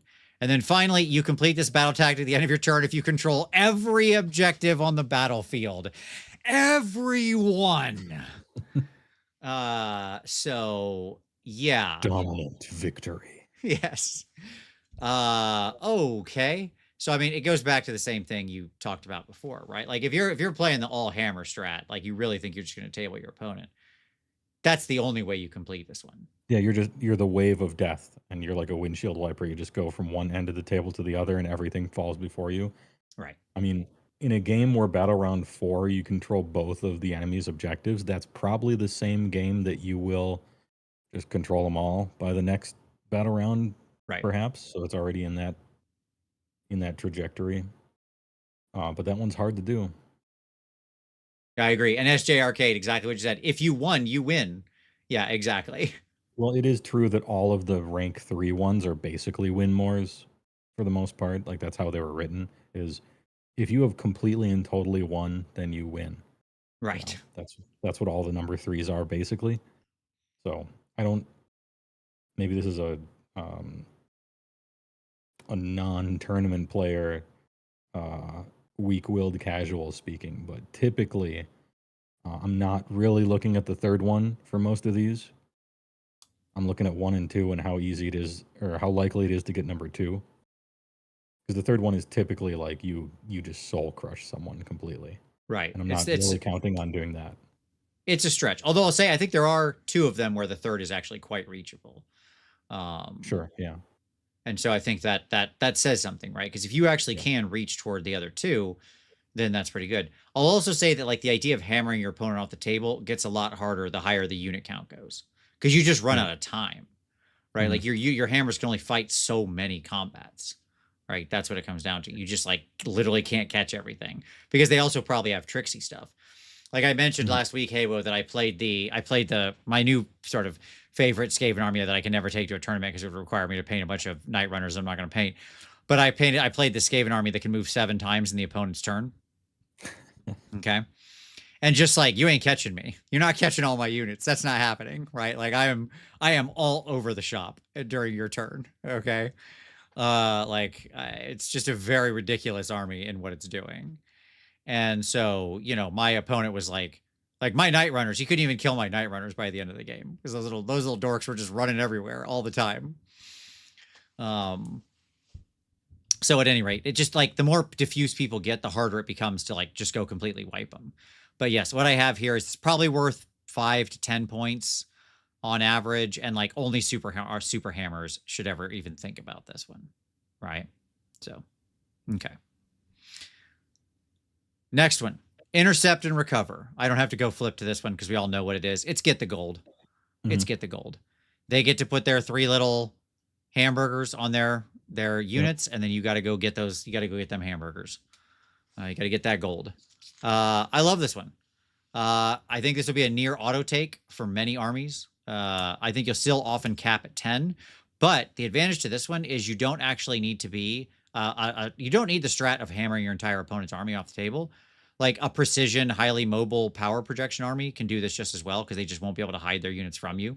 You can go get at them, okay, and just pick them up, right? If you've got the right tools to just precision strike whatever they assign it to off the table. And so I think this one's very doable. I've basically, when I've taken this one, and when my opponent's taken this one, we've just generally gotten 10 out of this by default. Right? Like it's very easy to get 10, and in a few games you can get 15. Sometimes because sometimes you will just grind each other down. And what I would say is in a close game, you're more likely to get 15 out of having this. Does that make sense? Because it gets to the point where you just run out of units. And so the unit with the gold can't just afford to hide any longer. They got to like do something. Yeah, but that means it's extra good because it's better in the games where it's better. Because if it's a close game, then you're more likely to get 15. Well, good, because it's the close games that you need the extra 5 points for. That's what I'm saying. You got it exactly. The first time I read this, I thought it was a Timmy trap. I'm like, Timmy's going to take this because it sounds fun, and then he's going to play against Skaven and Lumineth and stuff, and there's going to be 3 elven wizards with big hats holding a burger, absolutely teleporting 48 inches just back and forth the entire game, and I'll never be able to catch them. And I think that's still true, but you were going to get destroyed by that army anyway, so it doesn't really matter. Right. The thing I really like about Intercept and Recover is that it's fun. And it's the only battle tactic that's fun ever that they've ever made in all of AoS. It is fun, and it's one you can pre-score. Yeah. Like if you happen to wipe out 2 of their burger units in a turn, you just like no big deal. There you go. Score it next turn. I'm points in the bank. I've gushed about this one before, but I think it's the biggest success they've ever had in battle tactics because what do you do for Master the Paths? Well, I put my guy here, and then I move this much up, and on this battle plan, I move this much, and you flowchart. What do you do with Intercept and Recover? Well, that depends on what your opponent does in the game. Right. It's almost like you're playing a game against them. It's the best tactic because what you do and what your opponent does matter. Yep. And that's great. More of this, please. It's also great if you're a high drop army that's going to get the reroll. Okay. Like say you're doing like a 5-dropper and you're going to probably have the reroll because then they're going to probably make you go first, blah, blah, blah. Standard crap happens. But if they double you and don't win, they handed you 5 points. Right. Yeah. Because if you take a double, they get to eat a burger. They get to eat a burger. Built-in downside, chowing down. So if they're going to double you, they better be winning. Right. Yeah. And yes, it's also a good point, Tori. It also punishes people who deploy off table heavily because they can't put their burgers on those off table units. It has to be put on somebody on the table. Yep. And so you could null deploy with this, and then your opponent just starts at 15 points. Right. That actually might be kind of good sometimes thinking about it because now you're the underdog the whole game. Hold on. I'm ready to go. Underdog Advanced turn 1. tactics. Not really, but yes, effectively underdog right away. Yeah. Okay. So yeah, I mean, in my estimation, I think Intercept and Recover will have like a higher than 50% pick rate. Probably. Like across everything. It'll be one of the 2 in about half of the lists. That's my guess. because it just synergistically works with so many armies strategies. So there you go. Okay, next up, Wrathful Cycles. All right, let's go to that one. So you complete this battle tactic at the the other nice thing about Intercept and Recover, I don't have to flip to the card. I just know it, right? Like I don't have to that's You just do it. You just do the thing. Yeah. Here's your burgers. Distribute them amongst your population. There you go. Right. You know what it does. Exactly. Okay, Wrathful Cycles. It's fun. Remember fun? It's the only battle tactic that's ever been fun in the history of the game. But well, yes, since we wrote schemes back in 2017. Official, we'll say. Yeah. There you go. GW written official tertiaries or whatever.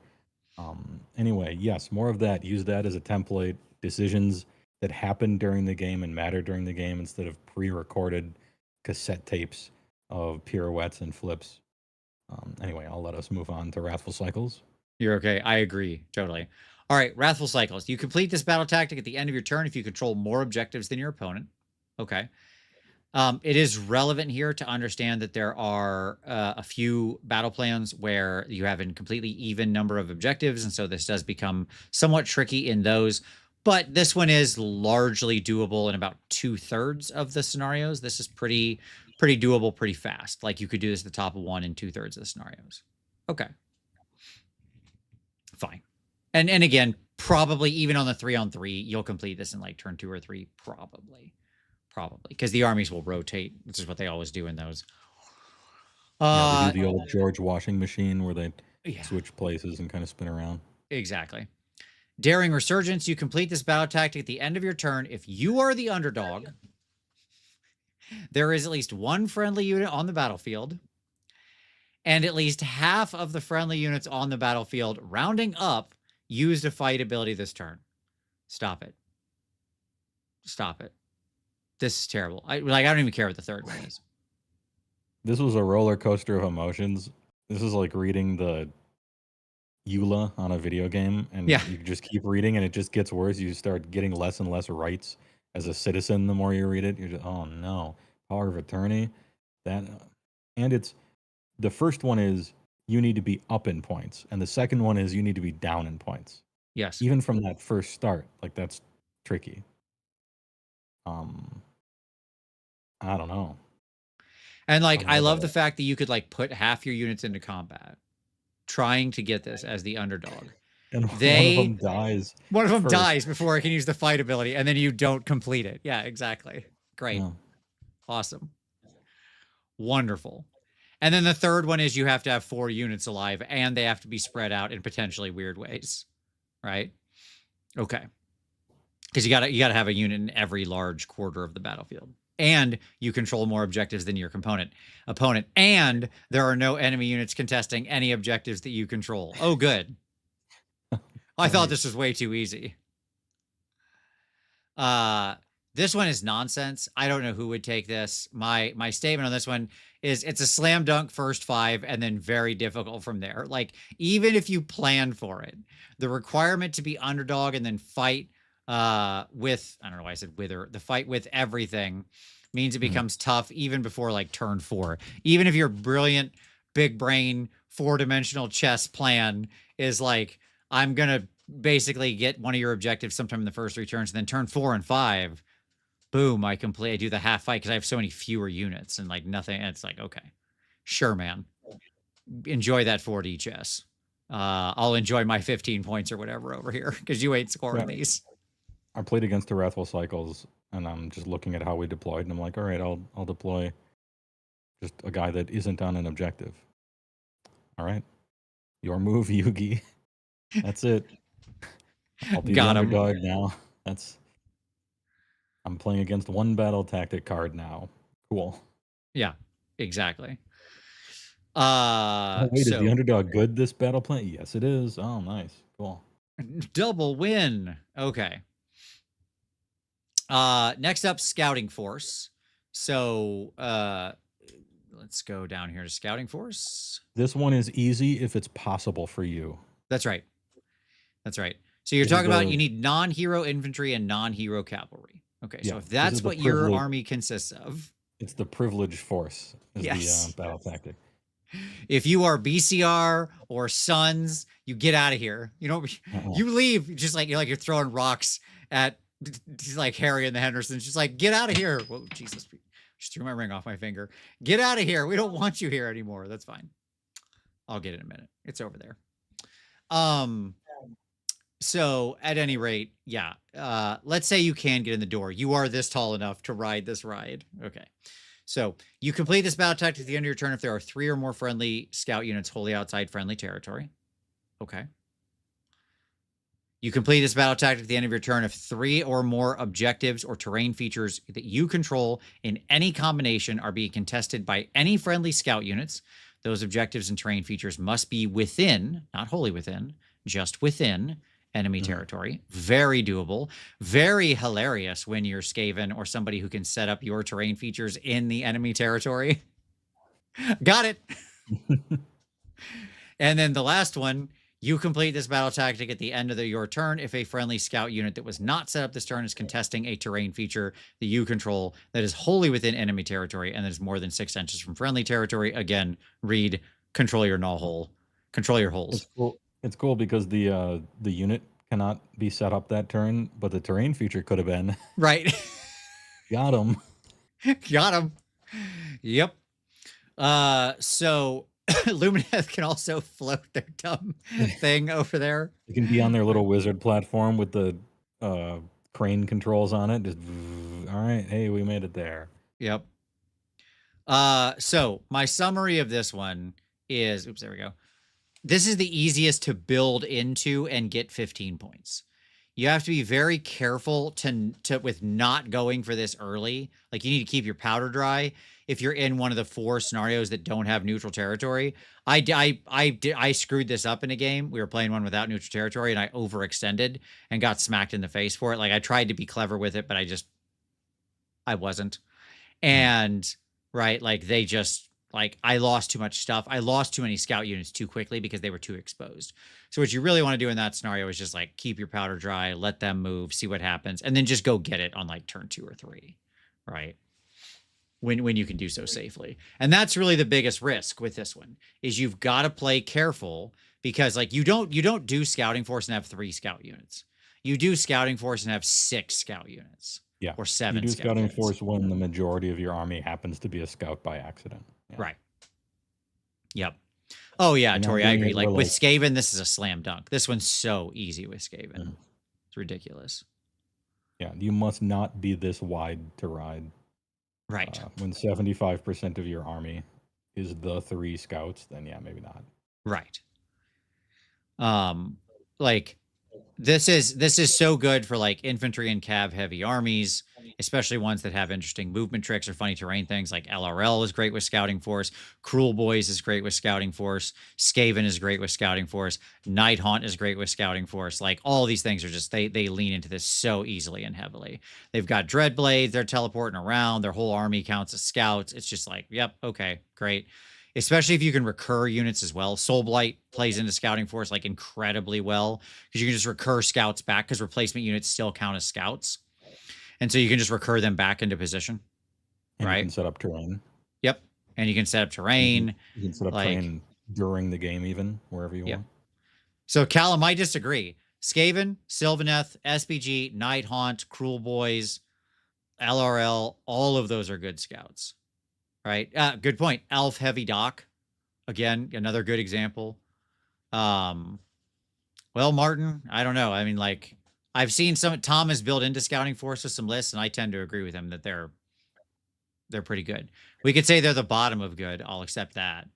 But like, again, if you're like Skaven, Sylvaneth, Cruel Boys, Night Haunt, Soul Blight, my God, you just dunk on this one. Like it's just Doc. It's 15. It's just 15. Period. Maximus. Yep, I've played 6 games of 4.5 Cruel Boys getting 15 points on scouting force every time. Yeah, sure. Cruel Boys are just like, they're just like, you start the game with these 15 points. Unless you're just like a lunatic. You just have it. Like 100%. They're so good on this one, right? So at any rate, yeah, Well, the you key is got to just get used protect your to it. You scouts. can't be like Ratfink drag racer straight out there. Like there are Right. ways to screw it up, but Yes. Like, don't be a lunatic, and you'll get your 15 with like a very good number of armies. I'm With having this trouble one. with that first step there. Oh yeah, yeah, exactly. That The don't be a is where I lunatic tend to step. go wrong too. Yeah. Okay.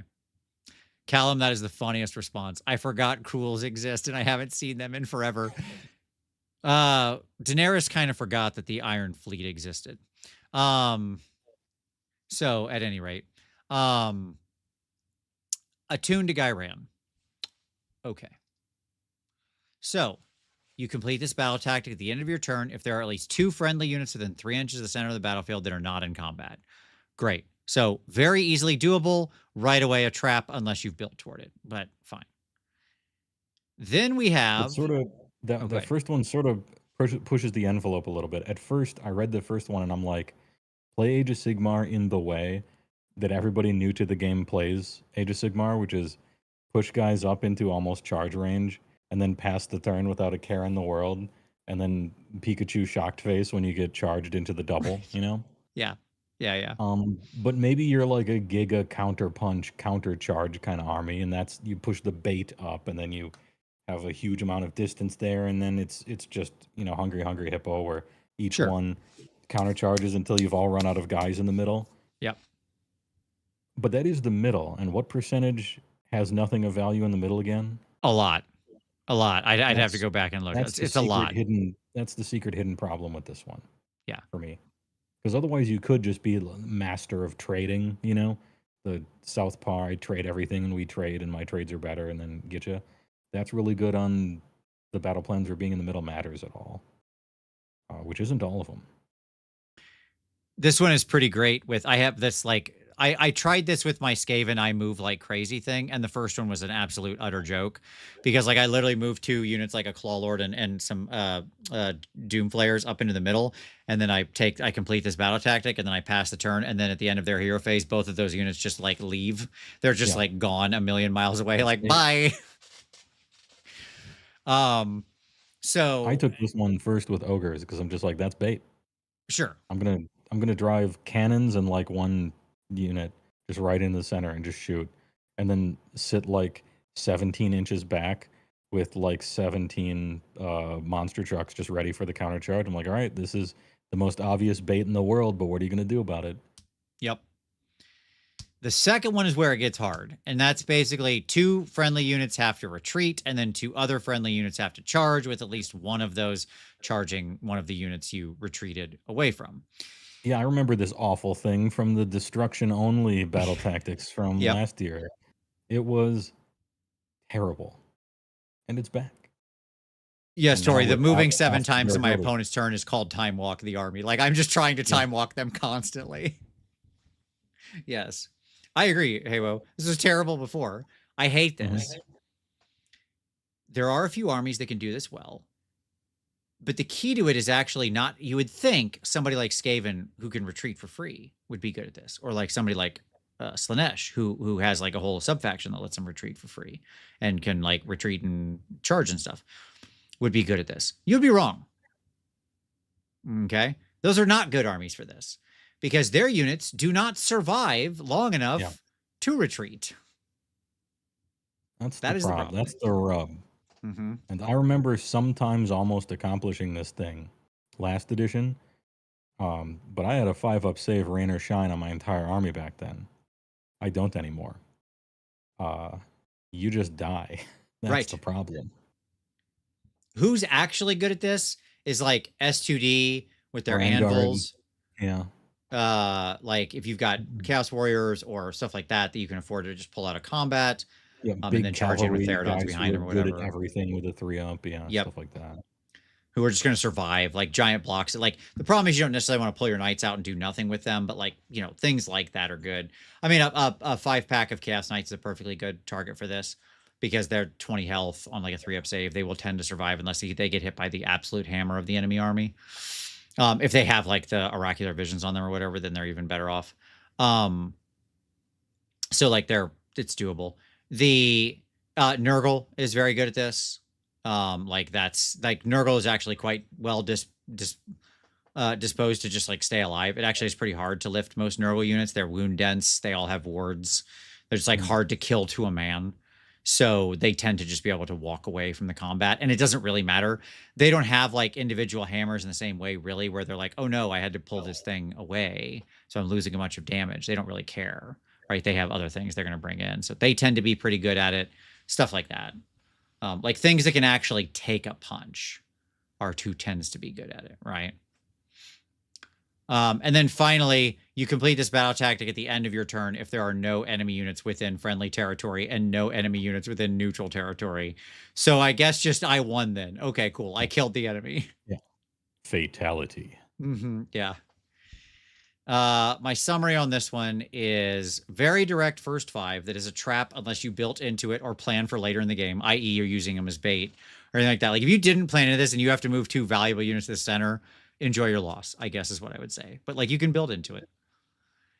Usually that's where it stops unless you have tough enough units to stay in combat and survive and be able to retreat. Then you can get the 10. But then if you're playing that army, the 15 is almost impossible because you're never going to table your army or be able to stop them from being in neutral or friendly territory. Yeah, I think I agree. Unattuned to Gairan, I think it's a trap if you try to do it as the free retreats army. It's really just like the first one is really easy, but it's a setup. And then if you are huge, then it's for you. If all your guys hit on 3s, 3-up armor, 3 attacks, rend, like your guys are just big and great at everything, including not dying and doing damage. You're, American Superman, thinking stuff like Slays the Darkness. I don't know too much about what Stormcast is doing this edition, to be honest, because I haven't played against it yet.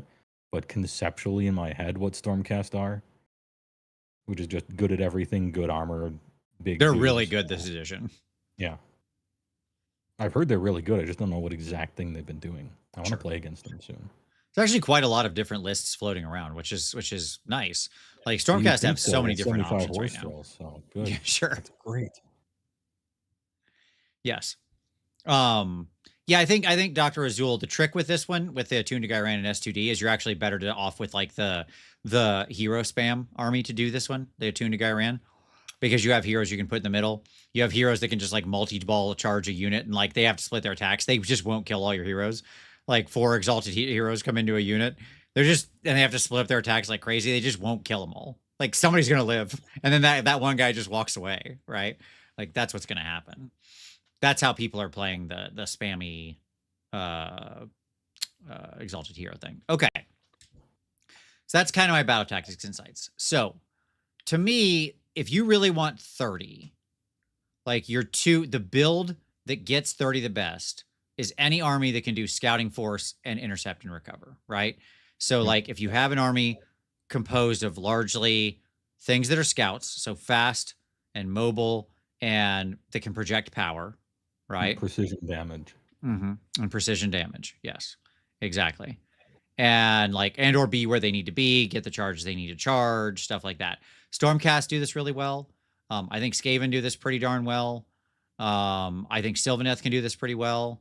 So like to me, those are all like 3 pretty strong armies. I think S2D is probably going to take something different. They have a different pairing that they can probably get 15 on. They might take like Intercept and something like Restless. That's something they might actually be able to achieve because they're just going to try to hammer them off. So like the full aggro builds, like Restless and Intercept becomes your sort of go-to combo.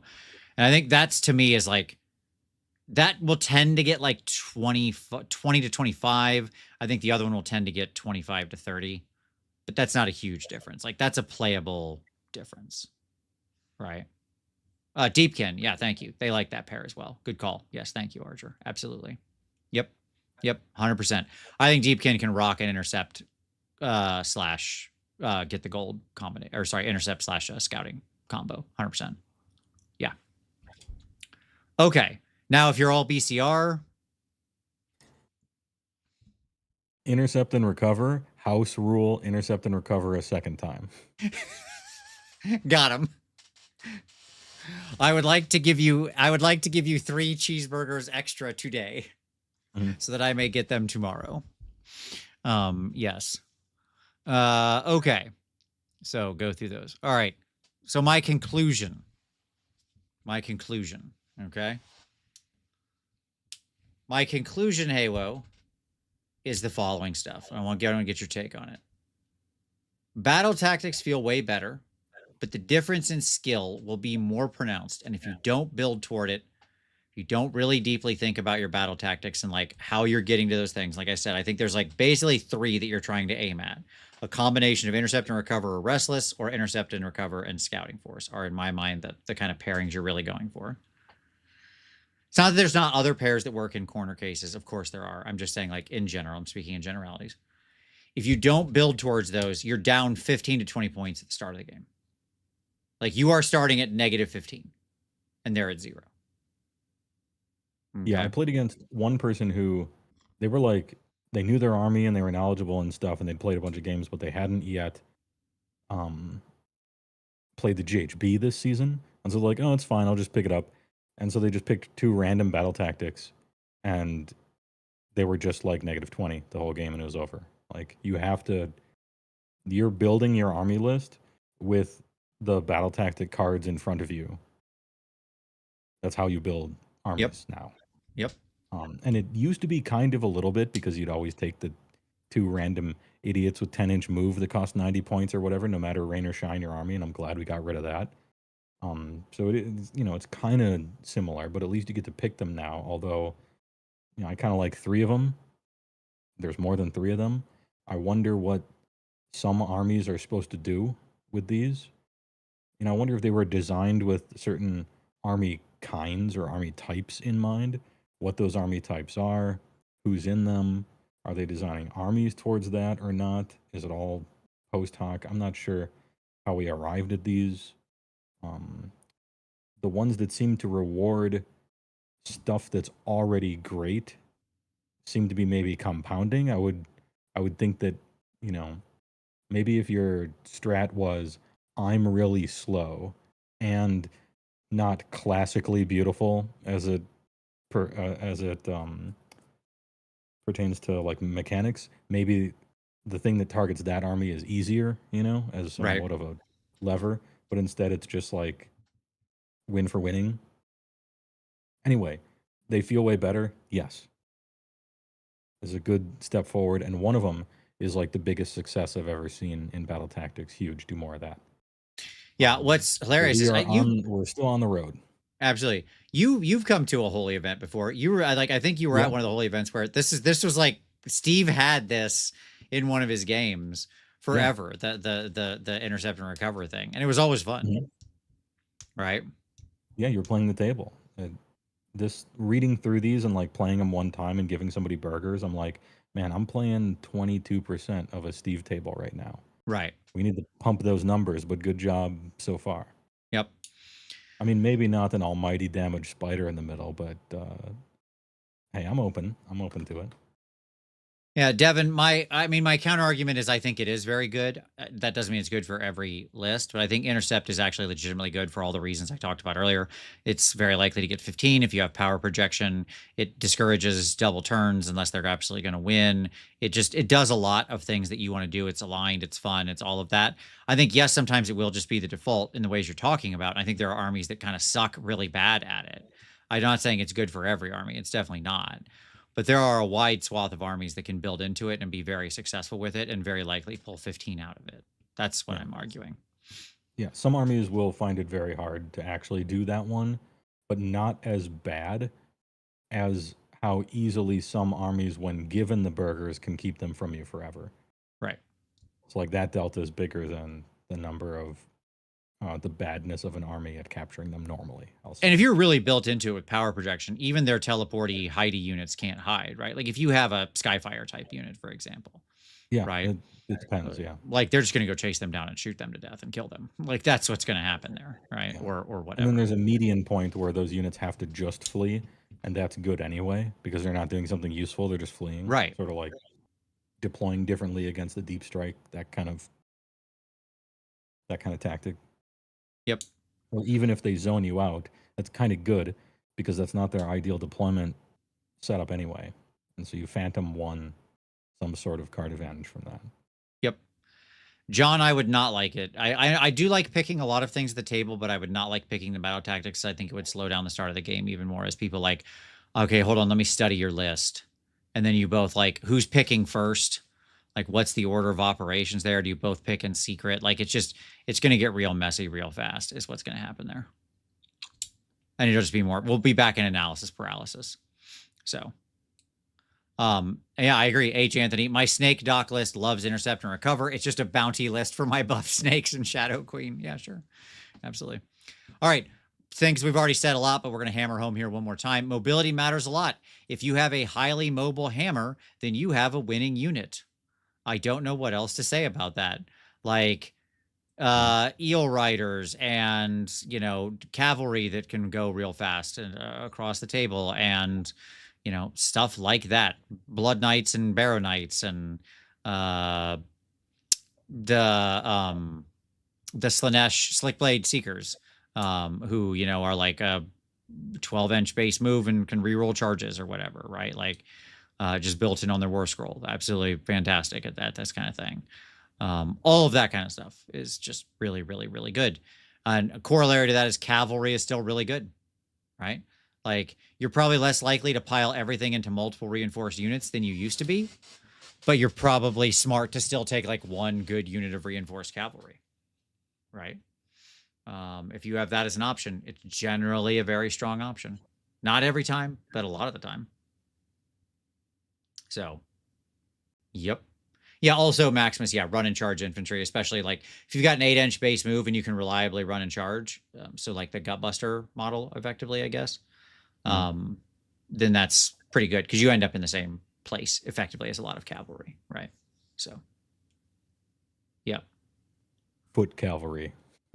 Wide gaming. Yes. Shooting is not dead. I think, as you said, I agree with you. It's funny that you mentioned that earlier, that like it's, you made a comment of like the death of shooting has been overreported, and I literally had this note here waiting. Yeah, shooting is not dead, but highly static shooting is lower value. Anything that can move, especially in interesting ways, like a teleport, is actually quite strong, especially with its ability to put pressure on their gold carriers, on people that are trying to poke their heads outside of and get into like do all of their own battle tactics, go walk into neutral territory, go do crap like that. The fact that you can then like they're walking necessarily out into places where there aren't obscuring, and then you can just click, click, boom. So, yep. And then pure hammer armies will really struggle. What I mean by that is like your traditional, I've piled everything into 4 units and they're all hammers, right? Like I'm 1 drop. There it is. There it is. So yeah, pure hammer armies, like that is say the 1 drop, I've got 4 units, they're all hammers. That doesn't work really. Like that's just not a winner for so many reasons. I could also corollary to that low drop or like, I'm sorry, low unit count. That's what I mean. Yeah, low unit count. Yeah, that's what I mean. Is just not. It reminds me a little, harkens back to the days where you did not maintain control of an objective if you just left. Sure. The pure only hammer armies, where you look at their army list and they're like, I got a 600 point block of killers and a 600 point block of killers and a 700 point block of killers and then like 2 heroes. Right. What exactly are you leaving on an objective that's flickering back and forth between relevant every other battle round? Right. That's a lot of points to get stranded over there. And he's got some 5, wiggly tree guys that are just standing there watching. The second you leave, I'm there. I'm teleported right onto it. Bink. Thank you. Absolutely. Good, probably. It's probably good. I just saw the replay of the absolute. Anyway, good work. We got dancing, we got sound effects. This is a radio show. 100%. Anyway, it's probably a good thing. I think it should be possible, hopefully, for at least somebody, because I think the counterculture, I'm going to play mono red burn, like somebody should be capable of that, because it's cool to have somebody be able to do that, maybe. but as a general strategy for everyone, where you're just like play 3 giant hammers and kill everything. Not Yeah, so we'll great. say unit or like armies that have hammers that through buffs can go punch above their weight pretty significantly and like trade up Oh, I also mean, yeah, tend to be a pretty lot of high people can do value. that. Yeah. Yeah. Like if you can take your 200-point unit and make it hit even for one round like a 300 or 400-point unit effectively, that's quite good, right? Like that's generally better than like the 400-point unit that is more self-sufficient and can kind of hit like that every round. That just generally isn't as necessary. Half the time that unit's fighting something that it's overkilling, right? In a world where there's like diffuse multiple units. It's like, wow, look at you with your 500-point unit that does like 50 attacks that all do 3 damage with crit mortals. Wow, do you think you're going to get the 10 wounds out of this chaff unit? I don't know. Better roll it out, homie. Yeah. You know, it's like, Oh, I don't. Can you enjoy kill an Iron nothing. Blaster? We're gonna roll it out now. I'll just pick it up. It's fine. Right. Anyway, Right. that was 150. Exactly. So like anytime you can take those mid-range hammers and buff them. So like Tori mentioned Rat Ogres. I agree with that. I mentioned Slickblade Seekers earlier. They will tend to play in that space. Ironically, yeah, like something like there's several things in Sylvaneth that can hit this mark pretty well. Yeah. So yeah, that kind of stuff. Even like a Demon Prince certainly qualifies. So like in the army where you get the free Demon Prince effectively, that's a pretty good play. They can often punch well above their weight. Stuff like a Brood Terror, they can just like spike off and suddenly do like 12 mortal wounds just accidentally. Wonderful. While also still handing out buffs the whole time. So just, things like that. Okay. There was Mechrat said, I think the all-out defense nerfs buffed shooting a lot. I agree, but in a specific way. I don't think that's correct, but it's also completely correct. Yeah. So I was gonna say there, I know where you're going with it. I don't. No, you do it. You go. Okay. It buffed diffuse shooting, where you have multiple things that can activate through and shoot, because then they never will all out defense against you. Because they're like, well, I'm not going to use against like if it's like 5 units that can all shoot and all do like moderate amounts of shooting damage, all defense is completely worthless. Where it's still strong is if they have like one singular shooting unit. It's like, this is my toy. I shoot you with this. Like, okay, well, all out defense because that's your strong shooting unit. So it kills strong shooters still. But go ahead. I'm sorry. Yeah, like if they have 3 gun haulers, what do you? Right. I'm not even gonna all out defense. It doesn't even help. Shooting also offensively got buffed, but it didn't actually get better. It just got relatively speaking buffed. Right. In that, on an Iron Blaster, I do on my turn shoot 3 times, 6 is proc. Okay, all out attack. Great. Yeah, now I hit on 3s. This is a real artillery now. That's free. In melee, you got to think about that all out attack now. Oh yeah. You got to do some napkin math when you're like, okay, all out attack. Okay. But how dead am I if this doesn't work out? If I'm fighting 2 guys, if I have to split attacks now, if I don't. So all out attack, even freer and relatively speaking, way better now for ranged. Yes. But it's not any better than it was 2 months ago. And also much better for the punch up hammers because they're meant to die and trade anyways. They're meant to die anyway, yeah. Right. So if you've got like the 6 up 200-point save. unit, like, yeah, sure, okay, all out attack with them. You were probably going to kill them anyway, so who cares? Like, let's go. Yeah, with Gorgers, I just all out attack every time. Right. If you have Rend 1, it's mortal damage against Gorgers anyway. Who cares? Right. It's the same thing. Exactly.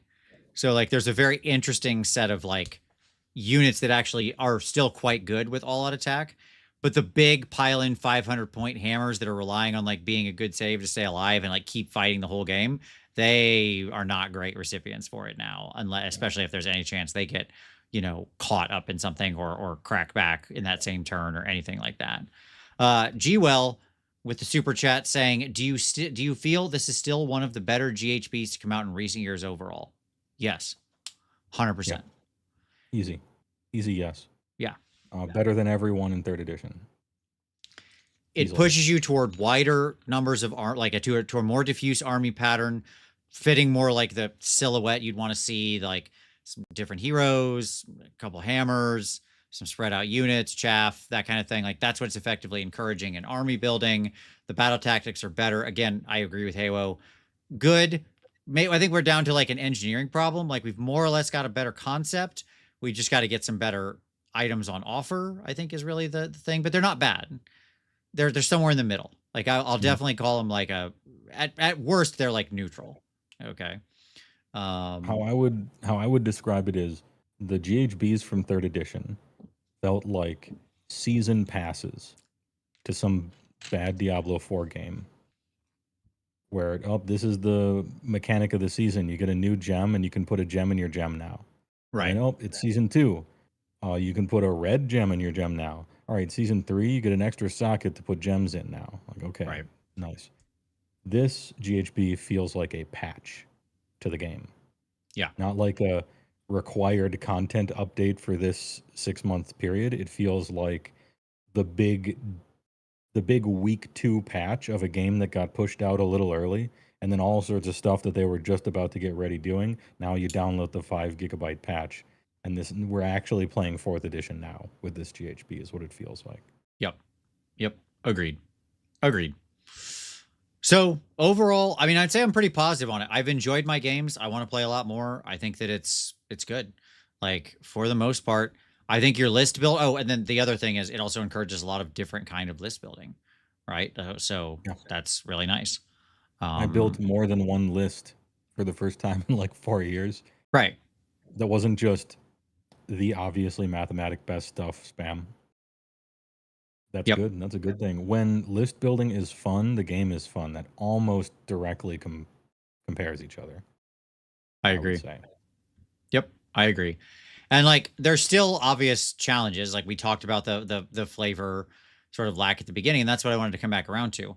What we built here with this GHB, I think, is a better base, right? Like it feels like we actually got 4th edition with this GHB, right? Like the foundations actually, we had sort of a skeletal rule system that felt anemic in 4.0, whatever you want to say. Now with this, it feels like we got 4.5, a real patch. Like, okay, we got the full game. We put muscle on that skeleton now. We're good to go. What we're still missing is that delicious skin flavor. Where like and like that's just because we got the battle tactics rushed out, or the battle tactics, I'm sorry. The battle tomes rushed out too quick. Like that's what it came down to. We should have had like a year break, let it set in, let them absorb, and start writing the battle tomes, and then they should be coming out. They started to really be juicing up those indexes. Remember the Sylvaneth update and stuff? I'm like, okay, so we put the indexes up, and the indexes were very disappointing, but we took it in stride because I'm like, look, it's just the indexes. The battle tomes will be great. It's fine. This is a stopgap measure. You know, this is a band-aid, right? And then the battle tomes just started tumbling out, and I'm like, these are worse than the indexes. What are we doing here? Right. Chill. I mean, I guess every company has to be quarterly, so you can't, there's only so much you can do, but still. Anyway, leading into that, speaking of all that positive stuff, I have a question for you. I want to ask you something. I'm ready. I look at 4th edition, and I see one huge problem. Bad battle tomes, bad army rules. Yep. And maybe 2 smaller problems, tactics, which are improving, and army creation, which is improving. Right. And I think that when 5th edition comes out, we could have everything. We could have the perfect game. My question is, exactly how much hopium hashish am I smoking? I think the appropriate amount is my honest answer. Because no, I think you're right. I think you got a new rules team in that was pretty determined to like remake the game for the better. But I think they were hamstringed by ultimately what was decisions out of their control. Like it wasn't them that decided to have this release schedule. That's decided by upper management. Right. Yeah. And so like they did the best they could with the options that were laid out to them. Like they just had to, you get directives from your executive managers. It's not like you can just be like, well, no, I don't think the players will like that as much. Excuse me, that wouldn't be the best play experience. Right. Oh, I'm already in my car. Driving home from the work that I don't have to come back to ever again. Interesting. Exactly. So I think that like ultimately this, as I said, the skeleton and muscles we put on here are really, really strong. In my perfect world, what would have happened is we would have released the indices and we would have done 2 rounds of soggy style PDF updates to introduce more concepts and ideas over the first like 9 months, basically. And then we would have started rolling battle tomes out like now, right? That were basically Like like they had Stormcast ideas and comes they out. refined and finished them back once they got feedback, right? Yeah, like Stormcast comes out in 2 weeks. Like Right. that's the schedule. Yep. That would have been my perfect world, right? Because then they could have introduced new content, kept things fresh, built on the index skeleton, kept players interested in exploring new things, tested their own new ideas, and used that to then refine and shape really strong battle tomes, right? That would be my perfect world. Because we don't live in that world and then we're constantly forced to like rebuild this airplane as we're flying it, which is basically what we've been doing Every for time. 10 years. Yeah. I feel like we're closer now than we ever have been to actually dialing things in. If they can hear the audience say they want some of the flavor back, if they can loosen some of the balance strictures, right? Use this skeleton and muscle to slap on some tasty skin of like actual flavor choices on what we've built here and make similar GHBs, then yeah, I think we could be in like the best position we've ever been in by far. By far. Yeah, if I could say maybe in hindsight, perhaps they started from too much of a complete rebuild from the ground up from nothing, right? Right. Maybe there's a little too much nothing that they started from the ground up for. Maybe. But whatever. The thing moving forward is, I guess my advice, it's not advice, my armchair person who plays the game plea, you know, because advice implies I know what I'm talking about, and let's be honest. You don't need to reinvent the wheel every time. Right.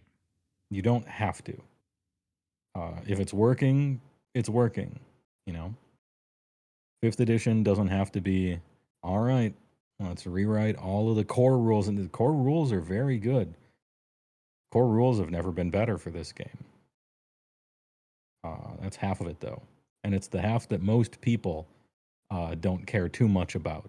Yeah, they want their toy to be cool. They want to feel said in the my power. intro, that's part of a real conversation I had, and I asked around a little bit.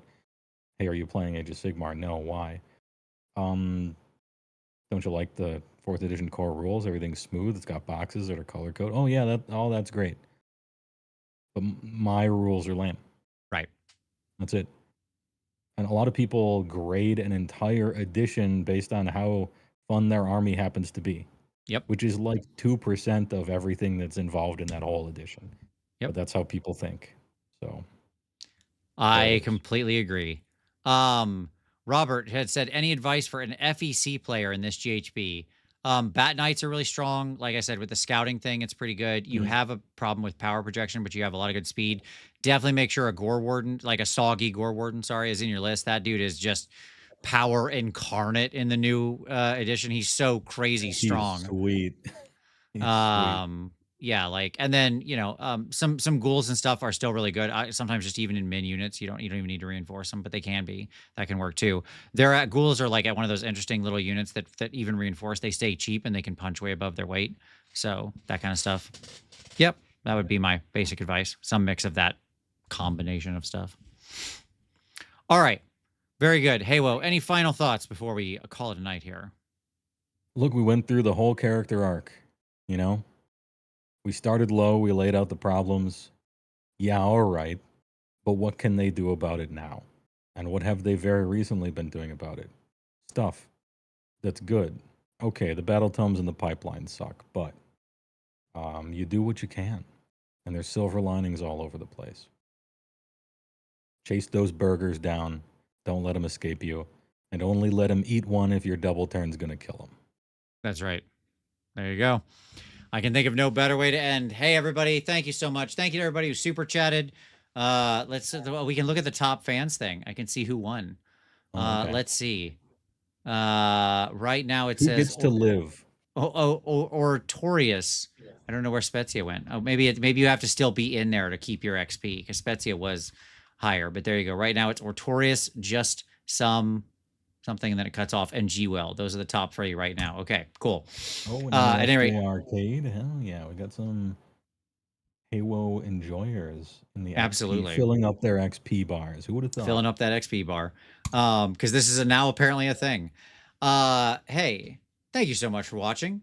Thank you to everybody who chatted, commented, who super chatted. Don't forget to hit like and subscribe.